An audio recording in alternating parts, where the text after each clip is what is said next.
Ever since a kid, it's been patching skulls. Black and white, you see it on my flags and poles. I'm a Raider, baby, you ain't gotta ask to know. I'm a Raider, baby, you ain't gotta ask to know. I'm a Raider, baby, you ain't gotta ask to know. I'm a Raider, baby, you ain't gotta ask. I be dancing Oh every time. man. I be in there getting like that. Man. What's up, y'all? What's going on? What's going on? This is Way I'm a Kush. Raider baby. You know what I'm saying? We got Raider Baby right there herself. We got First Yes, Lady. We indeed. got Holly. If you guys have missed it, all the announcements that we talked about so far today and this week, this is near and dear to my heart. I'm excited to bring you guys a special guest, an interview that we find as a gem in our NWA nation ourselves. Like I told you guys earlier, I see this person as the Jamie Foxx of NWA, a multifaceted, multi-talented, multi-dimensional human being that we got to figure out the fuck be going on in his head, man, because the takes that he be saying, you really be fucking with it. You know what I'm saying? We really be sitting there like this. Yep, yep. I catch myself all the time. So if you guys don't know this brother right here in the bottom of the screen with the beautiful silver and black hat, always got something fresh on, always got a nice take, always got a nice backdrop, a nice beat with you. What you guys don't realize is that the man be making 90% of these damn beats. He has his own comedy show on the weekends. He has a morning show for the nation every morning, 7 a.m. Like clockwork. You can tune in, drink your coffee, get your oatmeal. If you got to go take a dump, handle your shit in the bathroom, you go do that. Yep. Hey, Smoking crack, right? all that. Yeah, smoking. You know what I'm saying? You know what I'm saying? Running from the police. I take my kids to If they were school. bringing When I me, take oh yeah, when I man. take my kids to school, my son, he loves opening up the door because as soon as he opens the door, I turn the music up, and all you hear is, I'm out this bitch. If you guys don't realize and hear that name and that thing, then you're about to hear it right now. At least by the end of the show, he gonna give us one of these. Let me give you guys a warm welcome. Yes, If you sir. guys don't know him, my good brother and Holly's good brother and NWA's good brother, Raider Lunatic. How you doing, my brother? I'm doing good, man. I'm doing good. I'm up and I'm breathing. You know what I mean? Can't Hey, complain. man, I tell you what, hey, look, whatever we say here, this is all going to be in the nation. This is something that we want to discuss with you, we want to bring up. We came up with this show to just to kind of break the monotony up from everything else. You know what I'm saying? The vibe is a little different here. It's all about you, brother. You know what I'm saying? Me and Holly, we just are fans. You know what I'm saying? We fans of everyone's work in the nation, the Raider players, but the people that create the content, I think, are some of the most talented people in the world, man. So we'll get right to it. Holly, Yep. it's good to see you, sister. How you doing? Good. It's hot outside, so everyone stay hydrated. Yep, yep, yep. That is true. Yes, I got my water right here. So Loon, let's get it started, bro. Let's talk about where you're from, man. um, Portland, Oregon. Born and raised in Portland, Oregon. Spent but half my life been in Oakland, California, San Leandro. Um, moved back and forth. Moved. I lived in California in Oakland in 92, 93, and then ended up going back to Portland. Came back to California in 99 and there since. And then moved out here to Vegas in 2019 when I moved out here and been here since What? then. You know what I mean? Okay, okay. What brought you up there mainly? Was it the nation? You just wanted to go up there and go follow the team, or what? No, a lot of my family on every side of the from my on my stepmom's side, California. My dad's side, my dad when he's originally from Kansas, so he moved to San Francisco, to Hunters Point, with my uncle and them, and then from there they all moved to Oregon. And then my Shout mom, out to from her HP. first marriage, her first husband was in the Navy and was stationed in Alameda in the Bay. So and then my oldest brother is born in Oakland. I got cousins born in Oakland, and then like my whole stepmom side of the family, and she raised me. She been in my life. Rest in peace. She been in my life since first grade. She always been around, so she was Mm, always. That's what was my mom who raised me. Um, mhm. like I only stayed with my biological mom just until in first grade, and then I moved with my dad from there on in second grade on. You know what I mean? So she's always been a fixture in my life. You know what I mean? So her family, they all took me in. You know, like they say, blood don't make you family. You know what I mean? Yep. That's some real shit. I mean, so just having family out here, loving it out here, of chasing my hip hop dreams of being a rapper. I used to rap. Um, I did Yeah, a lot of stuff in my let's talk about that. Let's get right to the rapping stuff, man, because we hear these beats, bro, and like I be well, sitting there I like, don't make the okay, I beat. hear that. I got people Okay, that do make beats, like producers and stuff that I got beats that the I've network. purchased years ago and never used them. So I just put them on there. You know what I mean? But um, I've done as far as the rap thing. The rap started off in junior high school. Um, what really got me to start rapping was in junior high school. You know how you have like class elections for like sergeant at arms, vice president, president. So when I was in sixth grade, there was this chick named Charlotte, and Charlotte she ran. I think she ran for president, and she did her speech in a rap. I'm like, oh. So, you know, they had the little sergeant at arms for sixth graders. I was like, I'm gonna for sergeant at arms. You know what I mean? I thought sergeant at arms, you know, I'm like the big security dude. You know what I mean? Let me win this shit. So my whole intention was to get somebody to write my rap for me, and then I had somebody that was gonna beatbox. Both of them fell through. Dude didn't write my rap, and dude didn't decide the beatbox. So I had to let me write it myself. You know what I Yeah. mean? So that was the first time I ever wrote. You know what I mean? Doing it and got up in front of the class and did it. I didn't win shit, but you know what I mean? It was fun. So from that, it starts going on into okay, I'll start writing. And my favorite rapper was Rakim, just because of his lyrical prowess of I just feel you. using his words, and I think he was ahead of his time to be back in the Yeah. mid '80s and to be able to deliver the way he delivered and the words he Mm-hmm. used, and I was like, yeah, being a wordsmith. So that was my Yep. thing, my love and my passion was rapping. And then it got to the point of the first project, let me see. First thing I ever did, I released in 1996 was my EP, The Beginning. You know what I mean? So this was my first Okay. ever project released in stores Put and that back stuff, you up know what there. I Put mean? that back up there. I gotta EP. see that again. Grab that again, bro. Let me see that shit, man. You only put it there See, for a like I second. Look always at been, that, y'all. Look at I didn't that. become lunatic. You know what I mean? I always been lunatic. You know what I mean? From the street days. You know what I mean? That was my nickname in the streets. But yeah, the Didn't How'd you you get play beginning, that? that? huh? You played? Didn't you play one of your? Nobody, nobody heard this trash. No, Not not that one. I know you played. You played one of your but yeah, other songs. songs. Yeah, I played a few of my other songs before. I done a lot of shows. I opened up for, you know what I mean. And then went independently. My cousin, who is from Oakland, he was my investor. He started in 2000 with a company, Paper Hound Entertainment. Um, that's when I start doing everything independently and releasing it digitally over different platforms and doing mixtapes and so forth. But the guy that I had met this lady in Berkeley one time. I was at Tower Records, and she was on Mm. the phone I talking remember to Tower Records. an artist, putting it down over, yeah, overhearing her. I'm like, yeah, excuse me, but I overheard. You know, you talk about the music industry and helping. She's like, yeah, that's what I do. I help people, you know, start their own independent label because independence is you got the power. I like, well, Yeah. you got a card or something? Gave me a card. So then I talked to my cousin, and he's like, well, if you feel like we can do this, let's do this. So he invested money.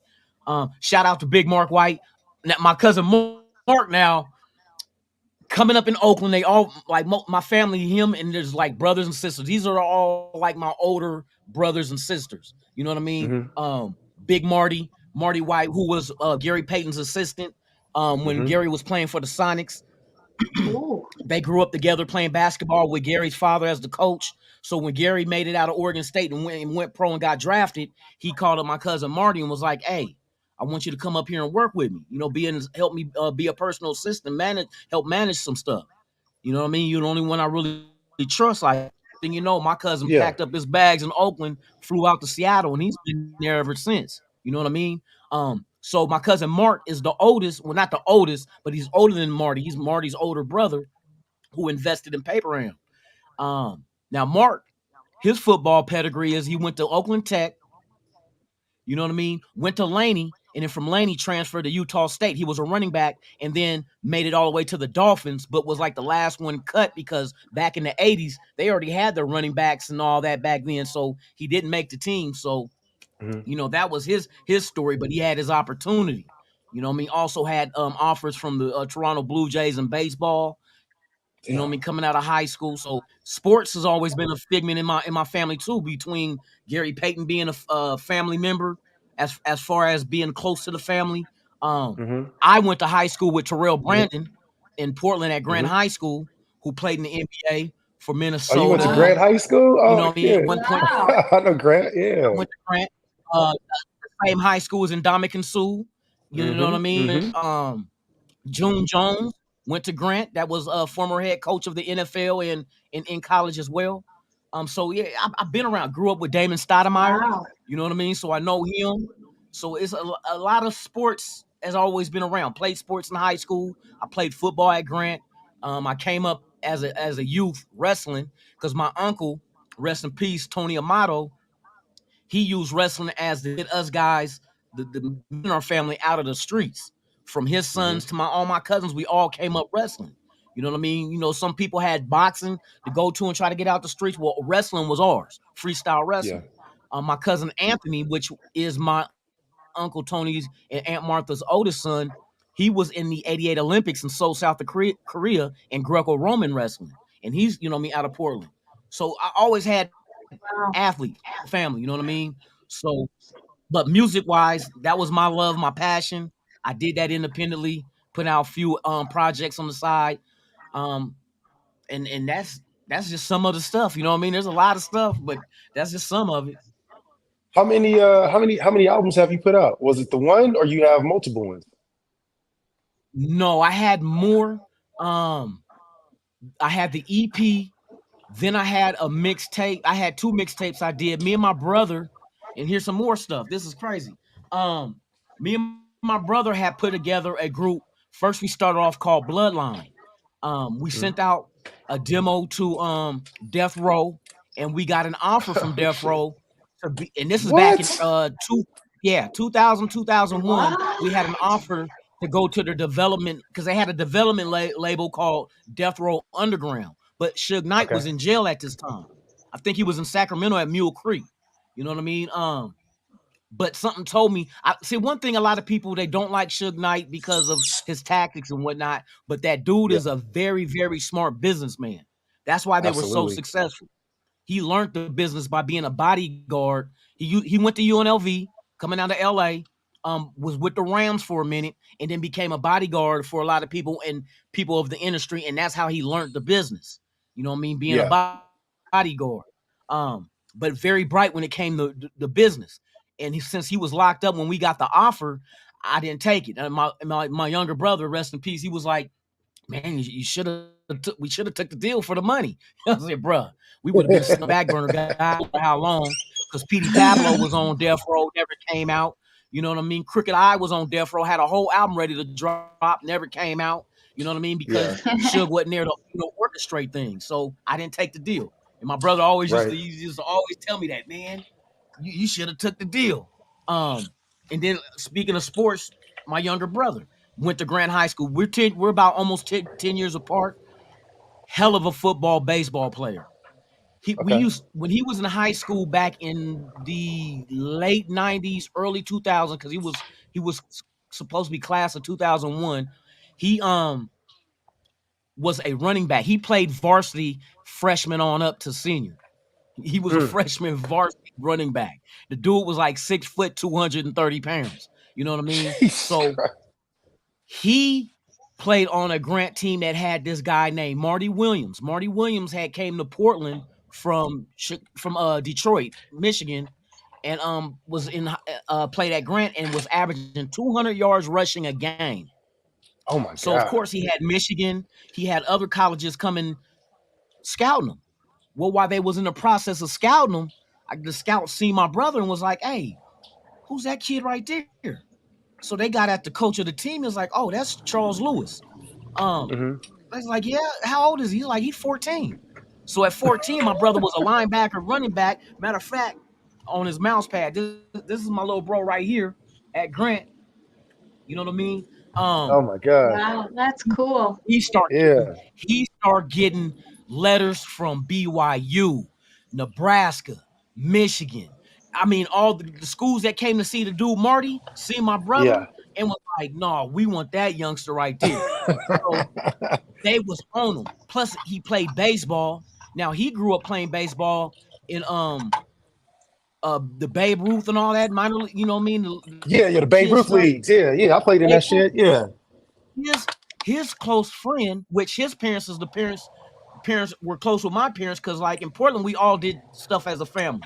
But Right. as like blacks in Portland, my uncle Yeah. had an all black bowling league called the Fun Reno League. Now, Okay. now the name my brother grew up playing with Aaron Miles. Aaron Miles went to Kansas, point guard, who ended up going to the Warriors. Now he's an assistant coach in Boston. But Aaron Miles was my brother was tight growing up playing baseball, and his parents bowled with my parents. So my brother played baseball, left-hand pitcher. I remember his freshman year, he got MVP. He batted damn near 500. He was one hit away from hitting 500 the whole season as a Oh freshman. my God. You know what I That's mean? insane. Dang. At six, he was a left-handed pitcher. You know that's a commodity in baseball. I told Hell him he yeah, should it have stuck. is. He should have stuck Yeah. with that. But football was his love. But he got so many concussions that my dad had to take him to the doctor before, and took him to the Blazers doctor, and they told him, Yeah. "Hey, if you get another concussion, he might not make it." You know what I mean? Right. So my brother had to give up football. You know, so Okay. yeah, sports and the music. Me and my brother always been tight. I've been big bro, but you know he always used to tell people that's like my second father.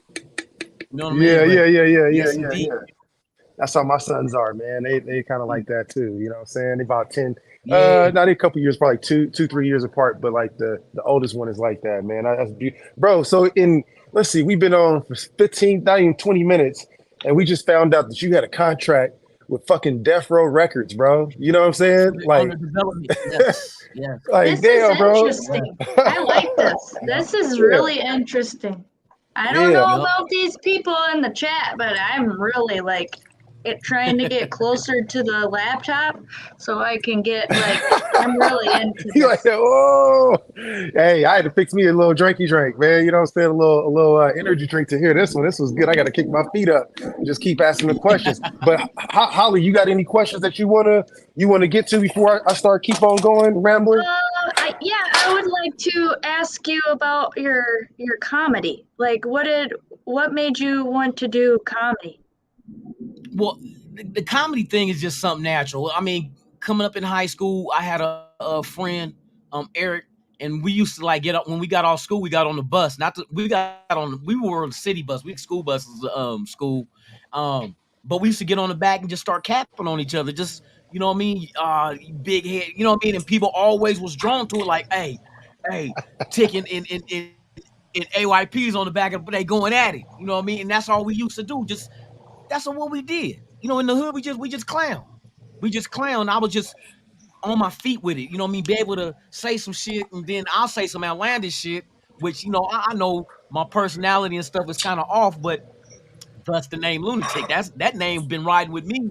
You know what I mean, for a long time. You know what I mean? But from other reasons. But I mean, it just stuck, and so my personality was I said some outrageous shit and didn't care. So what? You know what I mean? So Yeah. we used to just be on the back of the bus going at it, you know. So that's I where the love little it. humor and stuff is. Plus, my pops is funny. You know, everybody in my family, my pops be talking shit too. I think I get it from him. You know what I mean? So Hey, you the way know he what though, talks man? shit. You realize like growing up, like you said, growing up in the Bay Area. I grew up in the Bay Area myself in Richmond, man, and so I was like your little cousin. Like I grew up in Richmond. I tell people all the time, like Richmond is Oakland's little cousin, because like Oakland I've been cats is there. gonna end up, yeah, Oakland is gonna end up messing around with the girls from Richmond. You know what I'm saying? And being a baby dad, and Richmond gonna mess around with the girls from Oakland, and we all intermingle. But like that's where you really learn like your gift of gab and like your mouthpiece and how you able to either escalate or de-escalate a situation is on the back of them fucking public buses, bruh, and going to school every morning. You know what I'm saying? And just politicking with your peoples back in that era, bro. Being an era guy yourself, man, and growing up in the Bay Area, going to the Pacific Northwest. I know after that, it sounds like you took a step into Job Corps, something that you're real passionate about as well too. Talk about that, bro, and how that impacted your life. I didn't have no choice with Job Corps. My stepmom tipped me off. You know what I mean? Yeah. I didn't graduate high school. I had what I did was in my junior year in high school, I was in the delayed entry program for the army. So all I had to do was Hmm. graduate my senior year. I would have been off the boot camp in Fort Sill, Oklahoma. August Hmm. 91. I was supposed to go. I didn't graduate. I Damn. was running Okay. streets. I was skipping class. I was, you know what I mean? So Yeah. 91, the summer of 91 got real bad as far as in the streets and banging and all that. Um, me and some of the homeboys, we were on the news having major shootouts with some enemies down the wayway, down the street. And so we were on the news for that. Every night it would go down. Damn. I'm talking about What? gunshots every No um way. and my stepmom seen the story on the news. She's like, "What are you doing out there? You gonna end up, the old song and dance. You gonna end up in jail or Yeah. dead." Which Yep. it could have went down that way because I was going to jail. We were getting that. That was just some of the instances we were in the news for. Um, Hmm. one time we was all walking, getting on the bus to go steal shotgun shells and bullets because of the war we was having. You know what I mean? We were Yeah. young. We like 18. You know what I mean? Some up 16, 17, 18, 19. We was in that age range. And so we Yeah. was going to go steal some bullets because it was going down. And on the way back, um, we were on the bus and one of my partners, he had a sawed off in his pants. And so one of my other partners went to sit down in the seat on the bus and was telling the dude, scoot over. And the older dude that was on the bus was like, I'm not scooting over. He said, man, scoot over so I can sit down. And they started getting ready to get into it. And so while they getting into it, my partner with the sawed off came over and showed dude, man, move your ass over and showed him the shotgun. And next thing you know, they told the bus driver gets on and call the police. So we all jump off. We bailing down the street. Here come like 5 cop cars. Zoom, they pass us up. Zoom, zoom, zoom. I said, hey, they about to come get us.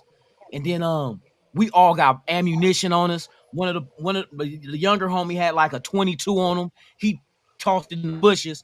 One partner, he like 6'3", 6'4". He could, he could do. He had the sawed off in his pants. So then they come back around. They got us. So we all down, get down. We on our knees, hands like this behind the head, and they going up to each one of us. We got a call that one of y'all had a gun or something on the bus, and you don't know what you're talking about. You know what I mean? Hmm. And me being me, I'm laughing at them. And the police like, you think this is so goddamn funny? I'm laughing. Like, this is like a movie scene, like, but I'm knowing that from their standpoint, motherfuckers has It's got serious. guns is you know what I mean? Yeah. Some Yeah. youth, They had a not no crisis. grown ass Yeah. men. We kids with guns, you know what I mean? So Yeah. Yeah. they got us all down. They coming to each one of us asking us, do you got any weapons on you? Do you got any weapons on you? Then they get to my partner Bullet. Bullet is he don't give a fuck neither. They asked him, do you got any weapons on you? He said, search me and find out. They found out. So he ended up doing 2 years in the feds for that. You know what I mean? But that made the newspaper. That was in the news. So a lot of bad shit was happening. So my stepmom, she seen this all, and she was like, you know what? You're going to Job Corps. She said, because you're gonna end up Damn. dead or in jail. So I was forced to go to Job Corps. Um, Going to Job Corps up in Washington. We were in Vernon, but Cedro Woolley is the little in the middle of nowhere was an old mental ward. Go figure, Hmm. lunatic at the old mental Yeah. Job Corps. You know what I mean? So we there and we sharing the cafeteria with the I don't want to say the nutcases, but the nutcases, like the Yeah. legitimate crazy. So we out there in the middle of nowhere. So I went to Job Corps for a year. Went into cement masonry. I was good at it. I should have kept it up. You know what I mean? So that was I was in Job Corps from 91 to 92. met and came across a lot of that. Job Corps was a lot of people that youngsters that messed up in life. Sometimes the judges gave you either you gonna go to jail or juvie, or you can go to Job Corps. Gave them that Yeah. option. So I'm in Job Corps with a whole bunch of different people. People from Chicago, people from California, people from Washington, Oregon, just all over. You know what I mean? That were in Job Corps. Different backgrounds, different street politics that they come with. But I was always to be able to get along with the real. Cause like my best attribute is just being solid. You know what I mean? Loyalty is my key thing that tick got you. Drives I you. mean, Yeah, it drives you. I done did things like one of my charges I had, I got a gun conviction because I took a charge for my homeboy that was an ex-con that just got out the pen. And an ex-con in possession, he'll be violated and sent back. I took the gun charge for him. You know what I mean? Just So you because you that we're guy. tight like You that guy. Yeah, you that dude. that's my dude. You know what I mean? So I'm Mm-hmm. not gonna Mm-hmm. I'm not gonna let you go back to the pen like that. You know what I mean? So Yeah. I took the charge. Nothing really happened. I didn't even go to jail. You know what I mean? When they found the gun in the car, and see the way God works is crazy because that was on the night. Me and him, he called me. I'm the kind of person he called me. You need me? Ain't no questions asked. I'm coming. So he got at me and told me he was in a little situation downtown Portland and called me up. I got out my sleep and came down there. He got into a little altercation with some enemies. You know what I mean? And I came down. I like, what's going on? He said, man, I'm out here. He down there hustling. You know what I mean? And ran into some cats. And next thing you know, he called me. I come down there. We sitting there talking. These fools come by. Dumbasses do drive-bys trying to shoot over the roof of the drive. You're not getting a good straight shot. You're shooting up in the Mm-hmm. air, really, trying to shoot that way. Mm-hmm. So they come dumping on us. We jumping behind cars and shit. So our thing was going back to get. None of us had no heat, so we was gonna go get the heat because he knew where they were at, where they was from. We was gonna go do some things. You know what I mean? Mm-hmm. Allegedly. And we get pulled. We go get the thing and get in the car. I'm driving. You know what I mean? Let's go. Mm-hmm. And right before when we left his apartments and we was on our way, police were out everywhere. I don't know why, but I think God intervened. Like, no, we're not. I'm not gonna let you do that. And so Yeah. we got pulled over. We got pulled over. Um, when they pulled over, they searched the car. I gave them the permission to search the car. They found the gun under his seat, and they was like, whose gun is this? I said, that's. And he was telling me, he said, man, Tick, hey, please, man, take this, man, because I'm an ex-con. I'm gonna go back. And I'm Mm-hmm. like, man, don't trip. I said, that's mine. And he's like, oh, this is your gun. I'm like, yeah, this is it wasn't no dirty gun or nothing like that. No bodies on it, nothing like that. And he said, well, why is it under his seat? I said, well, probably when I tucked it down, what I mean, it slid on his side. But he said, why you got a gun? I said, man, for protection. He said, well, this is concealed. You don't have a concealed weapons permit. And I noticed a lot of times that you cooperate, especially when you out of pocket, all they did was roll me a ticket and said, hey, be in court. We're taking the gun. We're towing your car because it was a cursory search because the insurance on my car had ran out. So of course they have to Okay. search the car Yeah, to put in they what's couldn't. Oh. all in there. Yeah. So when yeah, if I had Yeah, if they would have insurance, I could booked you, have been they. like, no, Mm-hmm. yeah, my insurance had Mm-hmm. run out. So they had to search the car, do a cursory search just to list everything that's in there. So when I do come back to get my car out of tow, ain't nothing missing. That kind of thing. But Yeah. yeah, man, I didn't go to jail. I ended up taking a deal, let them keep and destroy the gun, paid the restitution, was on uh um bench probation for a year where I couldn't come in no contact with police and all that. You know what I mean? That's just a lenient case. The hardcore case came back in 93. We'll talk about that later. But Mm-hmm. yeah, so that nothing ever transpired from that. Got the car took, got the gun took, went to court, didn't do no jail time, gave him permission to destroy the gun, pay my fee, bench probation. They was lenient just for being cooperative. You know what I mean? They like, thank you for being cooperative, especially you got a pistol in the car. You know what I mean? Yeah. But I was out of pocket. So, things happen in life. A lot of experiences, like I said, before I got older, and I owe a lot to my son because having kids and you're really in those kids' life, it makes you responsible. But you now have someone that relies on you. When Mm-hmm. you're out there and you have no kids and you're wild. you're in the wild. You can do what you want, and It's whatever like happens, being a happens. You know what I soldier. mean? It's like being in the military. It's like being a soldier. You don't Yeah, have any kids or you got people responsibility to relying worry on you, about. so you Yeah. have to. Yeah, for Mm-hmm. real. You Mm-hmm. have to be there. You have to make yourself available, and you can't be available by being in the pen or being dead.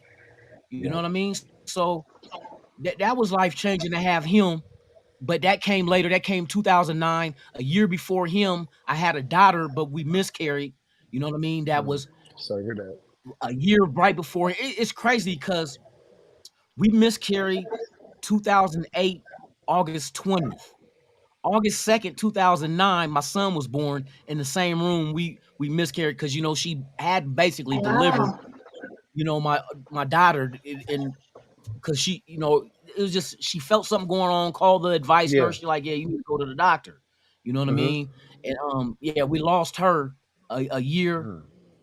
It's crazy. August 20th and then August 2nd. That's my son's birthday, and that's just been an eye opener. Like, bruh, a lot of stuff I quit smoking the year my son was born. He was born in August. I stopped smoking cigarettes in October. I ain't had a cigarette since. So it's been, Wow. That's right in awesome. step with him. You know what I mean? So, and I did that Congratulations, cold man. turkey. You know what I mean? So I didn't want any bad influence around him. My son still has no idea of my past, but he hears stories of like he hear me and my dad talking, and he'll look puzzled. I was like, "What?" He said, "I didn't know such and such, such and such." I said, "Son, there's a lot that you don't know."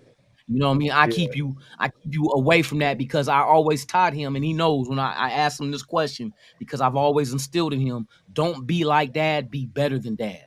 You know what I mean? Yeah. That's the only way I can deter them from because a lot of kids they're people who have the father figures in their lives, they look up to them. They want to Mm-hmm. emulate him. I didn't want to be my past. I didn't want him to emulate. You know what I mean? My younger Right. brother did. You know what I mean? And I see the bad influence with him. Like I was a bad influence as far as what he looked to and what he became part of. You know what I Yeah. mean? Yeah. Um, I refuse to let my son go through that. So my son has no idea of any of the negativity.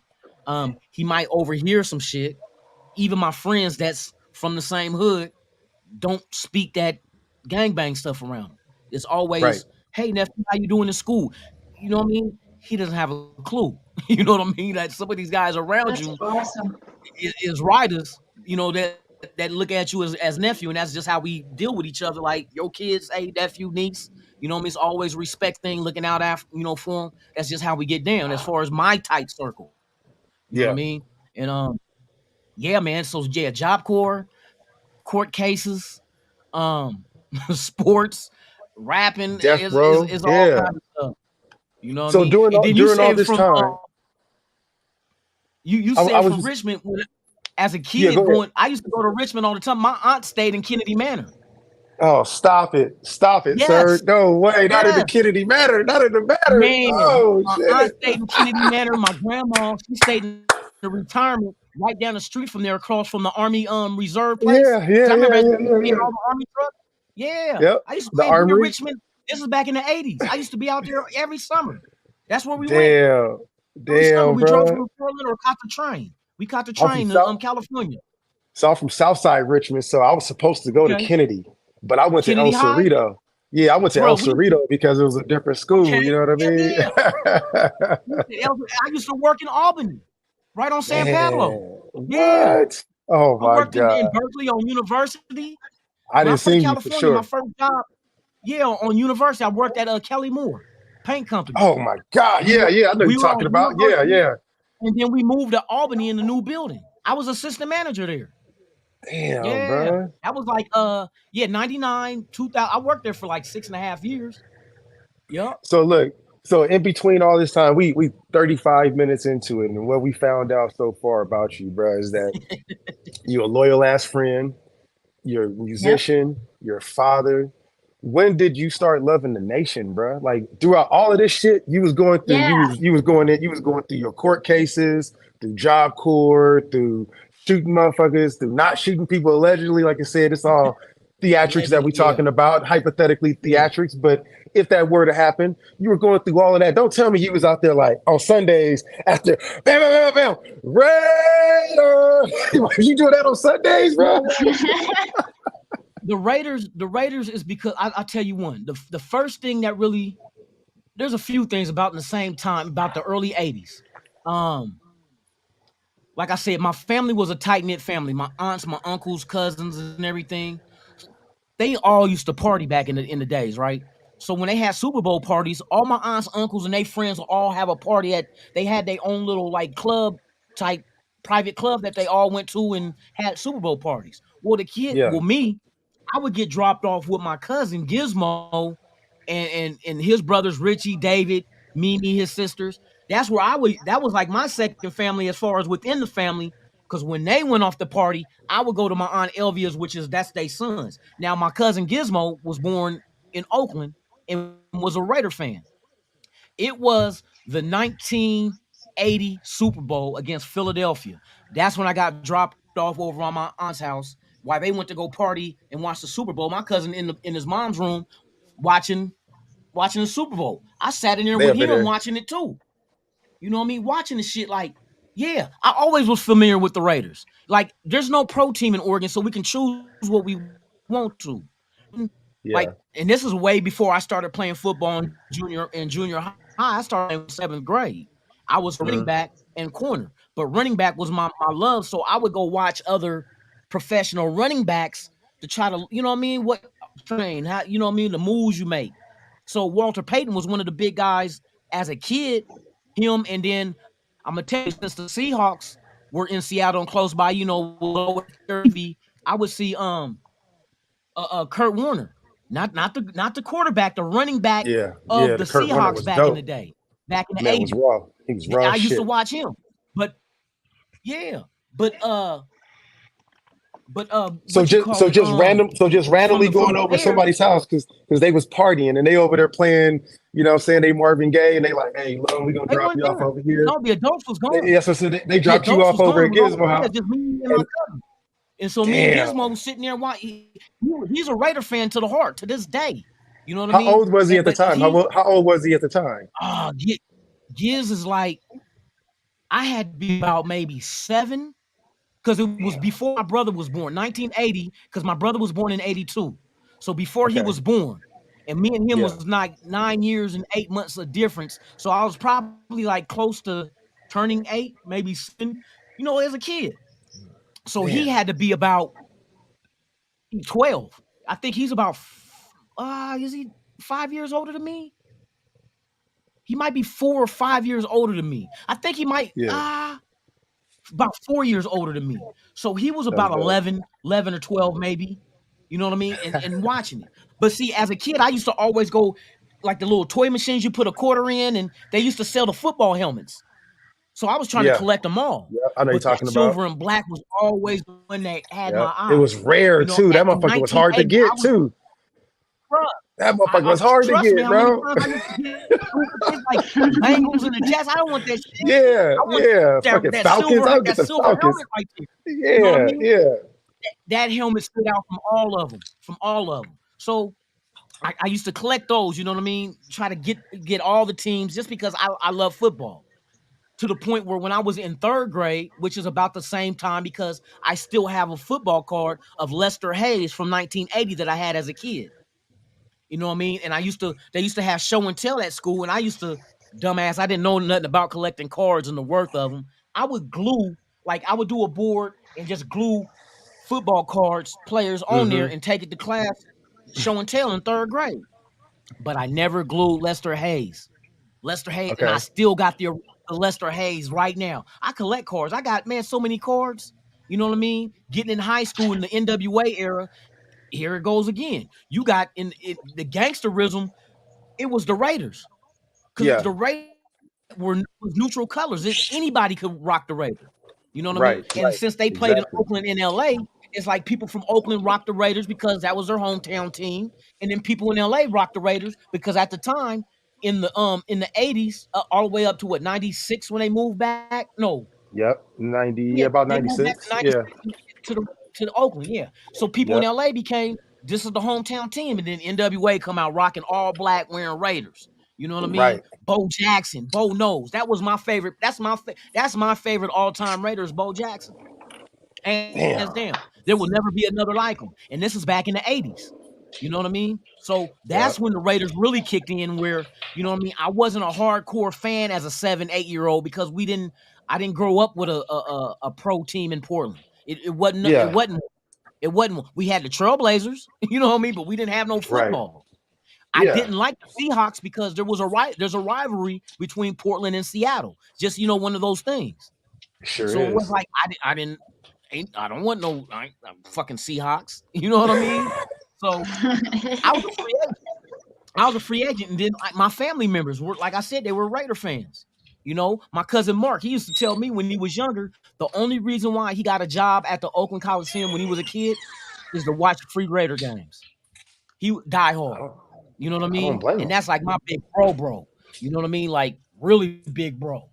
You know what I mean? Invested in paper hound and you know what I mean, just always there with advice, Yeah. man. That's He my put his dude. money up on you. Yeah, he Man, put his money to back you, so sounds like. always been a Raider fan because they from North Oakland, from Bushrod. You know what I Right. mean? Okay. So I got you. I got you. yeah, he, they always been around. But Raiders have always been a fixture. There was never no team that I wanted to be want to root. You know what I Right. mean? My family ties to Oakland, the color scheme, the NWA shit, Bo Jackson, it just all fit. So I Yeah. mean, it's always been Raiders. You know what I mean? And Lester Hayes was your favorite football. That's that right there. That's that part of the story. Because you know what's shocking is that And a lot of people probably don't even know. We take it for granted, Loon. A lot of people that are currently in the Raider Nation probably don't even realize who the fuck Lester Hayes is, or even seen a film of Lester oh Hayes. He's man, one of the greatest cornerbacks of all time, bro. He's amazing. He still has yes, one of the records for Mr. interceptions and shit. Stickle. Yeah, yeah, they The had to make a reason why they rule that you banned can't have Stickle. that shit. The reason why they Yeah, banned Stickle. He had it all over. yeah, Yeah, for real. yep, For real. yep. They That's crazy. always make Man. rules because of us. Oh, Well, yeah, of that course. one right there was definitely us because that if you saw what how egregious this man would put that shit on the Ollie, He like he had it had that all shit over. caked He can intercept the ball by letting it hit his forearm. He had that for shit everywhere. real, for You know what I mean? real, for real. That's Ass sticking to awesome, him. though. Oh yeah, it You know is what I awesome. mean? It's awesome because he stretched the Man, gray for area real. for real. You know what I'm saying? And one thing Man. about people don't realize about Lester Hayes is that he did not want to be a cornerback. He started out, I believe, as a linebacker. And they were like, nah, you got to play That's cornerback. You got right. to go see. Yeah, they was like, you got to see They Coach Madden converted and go him. see Mr. Davis. And they were like, hey, bro, we're going to make you play corner. They said he cried. He cried. He did not want to play. He did See, not want to play it. And then Willie Brown, he said that he thanks the great Willie Willie Brown. Brown, yeah, to show him how to be able to use his feet. And he said the one thing that we learned back in the day was hard work. He's like, we just outworked everybody. So you look at a person who brought his lunchbox every day, that was Lester Hayes. He was going to wear you out, but he had that stick and he was going to cheat. He was going to figure out whatever he could do to win the game. Hey, for real. They Yeah, said if they you was ain't going to That's cheating, win. you ain't awesome. trying. Yeah, for real. Yeah, that was For the real. saying. That's That was for real. awesome. Yeah, that was the saying. So okay, so Man. we at the point. So you figured out football. You got the game of football figured out. You started becoming a young man. You know what I'm saying? You got your street life behind you. You got the work core behind you. You got the Bay Area. You know what I'm saying? You kind of got that Bay blood in you. You got the Pacific Northwest in you. What happened after Yep. that, man? Shit, getting older. I with the Raiders, man, I was a season ticket holder with the Raiders for 3 years. The first Okay. year was just before kids came. It was me and my son's mom in the black hole. We had, I think that was 2007.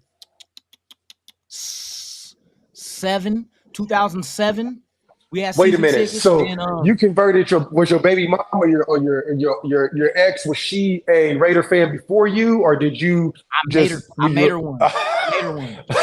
No, for We real. can't. Hey, I hey, we made her can't one. skip that shit. Yeah. We can't skip that shit, Yeah, dog. yeah, I heard you about to skip yeah. that shit. We got.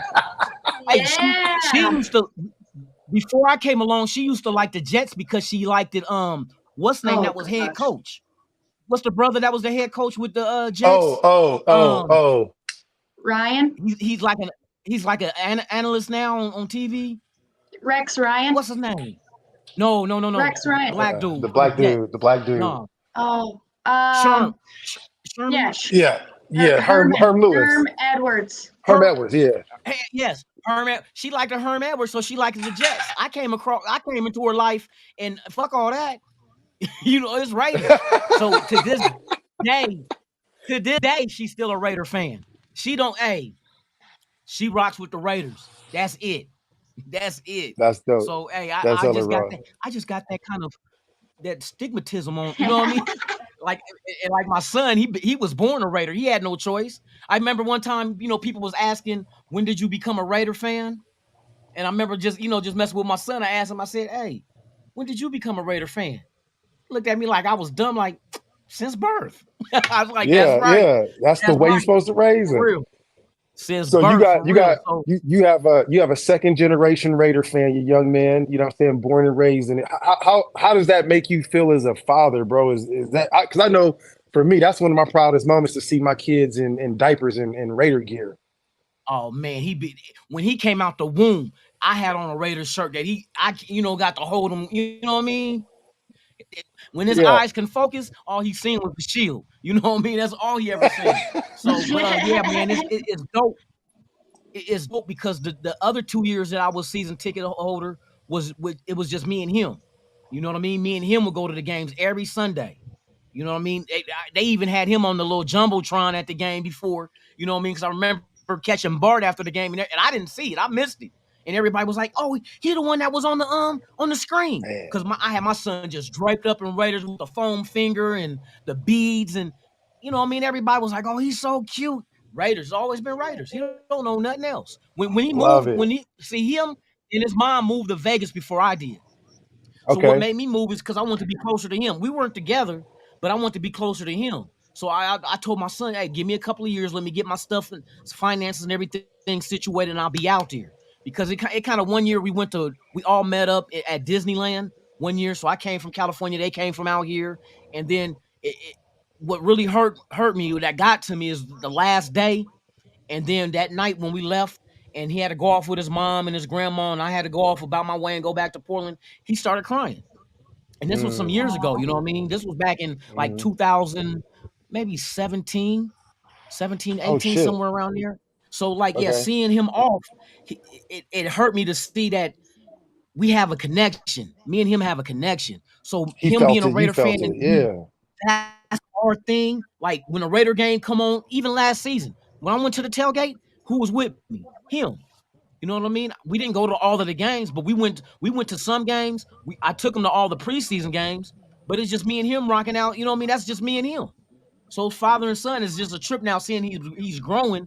Because in August he's turning 14. He's going to high school now, and it's just amazing to be like, that's not that's not my little baby. You know what I mean? He's growing up into a man with hair on his balls and everything. You know what I mean? So hey, but hey, yeah, he's always gonna rock the Raiders. He die hard. Like I said, he had the opportunity to be born into it. You know what I mean? I was introduced to it. You know what I mean? So hey, that's where it's at, man. I love it though. I love having that camaraderie with him, and something that we both love. And here's another story when he was little. Hey, because look, you So can I tell had because your whole demeanor changes as soon as you talked about it. Everything just lights up about you, bro. I man, love to see it about you, man. Never seen that from you. Yeah, it's really man when nice to see like you're another good father, like OG yeah, that's my Dirty, you dude. know? Yep, You guys, yep. all of you I guys remember are. when he It's really nice. Sorry, didn't he's mean so to interrupt passionate. you. I remember. No, that's fine. He's so passionate. I remember the first year me and him just had season tickets. We had the seats in the 200 side on the way on the other side, opposite of where the Al Davis torch was in the Oakland Coliseum. Hmm. O.co as they call it again. But we were in a seat where, because he was little, a little kid. And I remember one time Amari Cooper scored a touchdown and everybody Hmm. stood up, right? Ah, he started crying. And I was like, what's wrong? He What? couldn't see. Yeah, he started crying. I said, what's wrong? He said, I want to see Amari Cooper. I picked him up. I'm like, come on. So after the season ticket holders, they give you an option of switching seats. So I made it Yeah. a choice for the following year. I said, I'm gonna move these over to a section where that ain't gonna happen again. So we got the second Man. row on the other side by the torch. You know what I mean? Second row, Yeah. but right on the aisle. So if people do stand up, he can at least step into the aisle and see clearly. But yeah, he started crying. I said, what's wrong? I want to see Amari Cooper too. He went to see the touchdown. I'm talking about tears. Boy, Oh hey, my That's I so God. knew right cute, though. that's my little Raider. You know what I mean? He Bro, he you didn't want to miss shit. hey man, you talk about raising them right, bro. That's the type of shit right Man, there where like you just wish as a parent, like if you don't have kids and like let's say your old lady or whatever's pregnant, you know what I'm saying, and you're like, man, I want this little dude to be a Raider fan because that's the type of reaction that you want. Like my kids ain't yeah, there yet, you know what I'm saying? I have a 12-year-old and soon to be 13-year-old and a 10-year-old, and they just now starting to watch the games, you know what I'm saying? But like I'm like you, when I was at like when I remember when I was like 3, 4 years old, bro, like I was yeah. about 4 or 5 years old. I was out there in Raider gear, and that's all I would talk about. You know what I'm See, saying? yep, Was the team, and yep. so like it's crazy to see like nowadays. And I hear you talk about it on your live a lot of times too, which it really resonates with me, and it's something that I also preach to the people and for in my family too. Is that I pick up activities that my kids like. You know what I'm saying? That my kids like to do, Yeah, except for the Raiders. That's the only thing. I'm like, look, man, hey, I don't give a shit about nothing else. Don't be coming here with none of that. And they already know, but it always surprises me because it seemed like our era, we didn't have yeah. all the other shit to be able to be focused on. Like we would go watch football games. Like how many 8-year-olds, 7-year-olds is watching fucking football games right now for entertainment? You know what I'm saying? They out here doing Yeah. some other shit. They playing Minecraft or whatever else. Oh, that stupid Hey, for game. real. Or Man, Fortnite. that was when my Don't son was little. forget He loved that Fortnite. shit. Mm-hmm. Mm-hmm. Yeah, hey, So man, I was what's messing up? with Fortnite. I don't give a damn. Hey, I'll be on it. See, like Oh I said, yeah. when I was living in California before I moved here, me and my son would have what we call Fortnite Friday. So I get off work, Yeah. he get out of school. This was our time to be able to talk to each other on the headset and play games since I couldn't be there. So Yep. that was our thing. Now he don't play Exactly. Fortnite. He's Yeah. into his anime, which he got me turned on to anime. There's some shows out there I'll be watching because of him. I'm like, ooh, Hey, you know what I what's your mean? Bringing out the kid in me. yeah, exactly. I fuck with the anime too, man. Like I said, I'm the same way, man. I pick up the same things that my boys like. And what's the one Yeah, where the giants? What's the one? They big ass giants and they people, but they they be stupid eating as people hell. Yeah, and they yeah. eat What's that shit people. called? Yeah, I yeah, know, yeah. What's that? yeah. God, Because they man, what's did a that live motherfucker called? action of that too. Um, Yeah, my boys are telling me all about it. damn, it's right on the tip of my tongue too. I know, dog. I Uh, feel so stupid right now for not remembering that. My kids would beat my ass right now if that uh, uh, man, I uh, forget the uh, name uh, of uh, it. freaking So God so dang it, basically for people Titan, that don't something know, Titan, yeah, Attack on something Titan. Titan, Attack on Titan. Titan, Yeah, yeah, Attack on Attack on Titan. Yeah, Titan. Yeah. yeah, Hey, if you guys ain't seen Attack I on know Titan, it. it's basically these giant, naked, dumb motherfuckers that just Yeah, are they a just different type of exist, humanoid. just Yeah. grabbing And they people. just eat. And so my kids love that shit, man. I was like, man, I ain't watching this shit, man. But hey, after you start watching it with your kids, that's what it's all about, really. And then you start getting into it Hey, yourself. the one I I don't got have turned a on to kid. was Demon Slayer. Demon Slayer, boy. Ooh, Ooh, I'll be okay. on that one. I gotta He I gotta got me on. check the Demon They Slayer, just you had say, one huh? in the movie theater. I took them to go see Okay. that in the movies too because they just had it. Before they start the third season, I'm like, hey, Demon Slayer, that shit go hard for real. Hey, I'm like, oh, have you seen Baki? nah. I know what you're talking about. That was on Netflix. Bruh, Netflix. you need Yeah, to I get haven't your watched boy to that one see though. Baki. That shit's so good. You probably have because he be I watching only One know about Punch, Dragon Ball. Hey, so Yeah, look, Dragon Ball. You know what I mean? Baki talks about basically like you have these hierarchy of just humanoids that are just the strongest will fuck you up in the world, you know what I'm saying? And so like Baki is a 17-year-old that is the second Okay. dangerous person in the world next to his dad. And so his dad Yeah. realizes this. And so his dad starts to like just watch him from afar. And so Baki Yeah. is going around like to the prisons because like most of the people that's the most dangerous people in the world, they didn't lock them down in like these high security prisons and shit. And these motherfuckers will get out of jail whenever they want to. Like they just walk around in the prison system, like they seem like they prisoners because they just get tired of just being hunted. So they'll Yeah. leave and go on the vacation whenever they want to. So they'll leave and go fight Baki, and then Baki father will pop up whenever Baki getting his ass whooped too bad and just be like, "Hey, leave my son alone," you know what I'm saying? And just be watching because he knows there's only one dude that's in the world that can be able to whoop my ass, and it's my Yeah. son, and he's gonna kill me See, one day. Baki, wow. that shit it goes hard, bro. I'm telling you, watch it. Yeah, It goes check it hard. out. It goes I've seen it, hard. but I never watched it. Yeah, for Bro, real. go watch it, bro. Go Damn. watch it. Man, so like let's talk about this stuff what we talking about, we talking through right now, like the YouTube stuff. So we got all of the young early day loon, and then we'll go back to that too, because I think there's a patch in that young loon too I want to talk about, but we'll get to that later on. But like the content creator loon, I saw your work, man, from like you used to be like us, bro. You'd be at the house, at the crib, you didn't have no backdrop, you be talking to people, hey, what's up, y'all? All nice and smooth, you know what I'm saying? Hey, it's loon. So what got you on that camera? What was that day like when you first cut that camera on and was like, all right, fuck it, I'm about to do it? What brought you What? to Well, that moment? I was doing YouTube way before then, though. I did YouTube. Like I said, I have multiple channels. I got Paper Hound TV, which was tied into the Paper Hound Entertainment. So like my music, videos, as well as I filmed a reality show with my brother some years back in Louisiana called From Hood Life to Wood Life, which is about him moving from the What? city to the country. Yeah, we did like 6 episodes. I took my partner from LA. We went out there for 2 weeks and film fishing, bow fishing, catching alligator guard, catching. We even got an alligator we caught on there. You know what I mean? Just something. I got into the Wow. filming part of it as far as making content. The Shot documentary music part, videos yeah. for other people. I did stuff like that as well. So what got me into doing me in front of the camera? Um, I had a channel. It's still out there, but have no new content on there. I did an all sports thing before I just narrowed it down to Raiders, which was called the Sports Ham, the Sports Ham, which I had a podcast called Real Sports Bark Podcast. You know what I mean? Okay. So I covered all sports. I had a website that was with it. I had writers. I had a friend of mine that was a golfer and wrote about the PGA and the different tournaments coming up and who he thought he would win. I had him writing for me.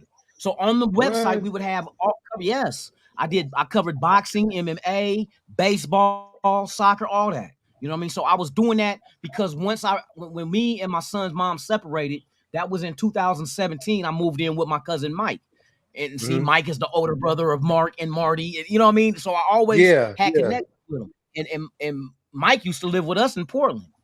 You know what I mean? So I moved in with him because he was looking for somebody to, help out with the rent and had an extra room. So I said, man, hey, I'm about to, move, check the spot here. You know what I mean? You still got that room? He said, yeah, man, you can come check it out. So I ended up moving and stayed 2 years with him. So what I did to keep me occupied in that time before I was ready to move to Vegas, I started a podcast. So I did the Real Sports Bark podcast, covered all sports, you know what I mean, for 2 years. Did it from 2017, 2018. But 2018 is, and then got into 2019 when I moved to Vegas.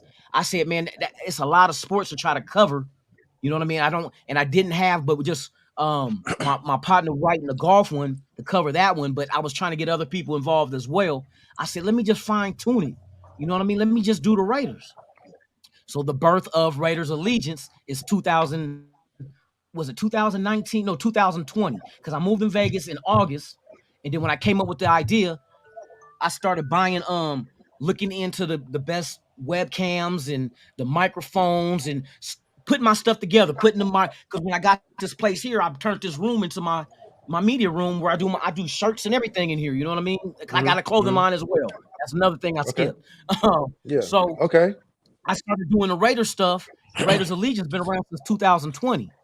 Now from 2020 to 2021, 2000 was it 2000? No, 2020. Let me see. So that basically 2020 is just when I based around lost. like COVID. Yeah, because that shut down everything. But see, August of 2020 is when I lost my little brother to the overdose of fentanyl.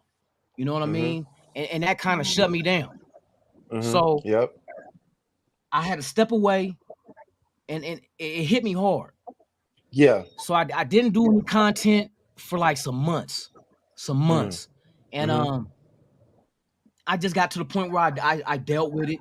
You know what I mean? It's a part of life, but when something just comes out of the blue and just hits you out of nowhere, it just knocks all the air out of you.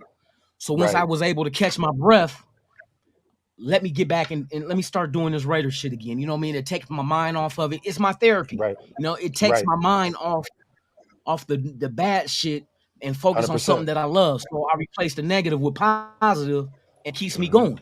So Yep. that was what, see, 2020, I shut down when that happened. And then I started back up, I think 2021. 2021. I started back up. So Raiders of Legion's been here for like 3 years now. Once I trans whatever the fuck, I'm drawing the Yeah. blank. When I Transplant. went Yeah. Yeah. from yeah, when I went from just the all over sports to just the Raiders was in 2020 and been here since. You know what I mean? So Yep. that's been the content. Doing my own backdrops, doing graphic design. You know, I was lightweight I was doing album covers and everything, single covers for my music anyway. So Hmm. I had some kind of experience with doing graphic design, not to the extent of being like all out, like, oh, this dude is just enough. You know what I mean? Doing my own, learning how to do thumbnails and just having creative ideas, and I can take an idea and then make that shit happen. And that's Where did always you? how Where it did been. you? Where did you learn all your stuff from? Did you just teach yourself on it? Did you read YouTube. books, tutorials, YouTube? Yep. Yeah, that's Yep. it. I never took any class. I just I try to go look for some different stuff to do and how I can implement it into the Raiders Allegiance thing. So I learned how to do different stuff with OBS. The one graphic design program that I use, because I stay loyal to it. A lot of people use Photoshop, but I use freaking god dang it. I be drawing blanks. Corel Draw. Corel Draw is what I use. And then my video editing, I use Sony Vegas Pro. So I was doing Sony Vegas Pro when I was shooting videos, music videos.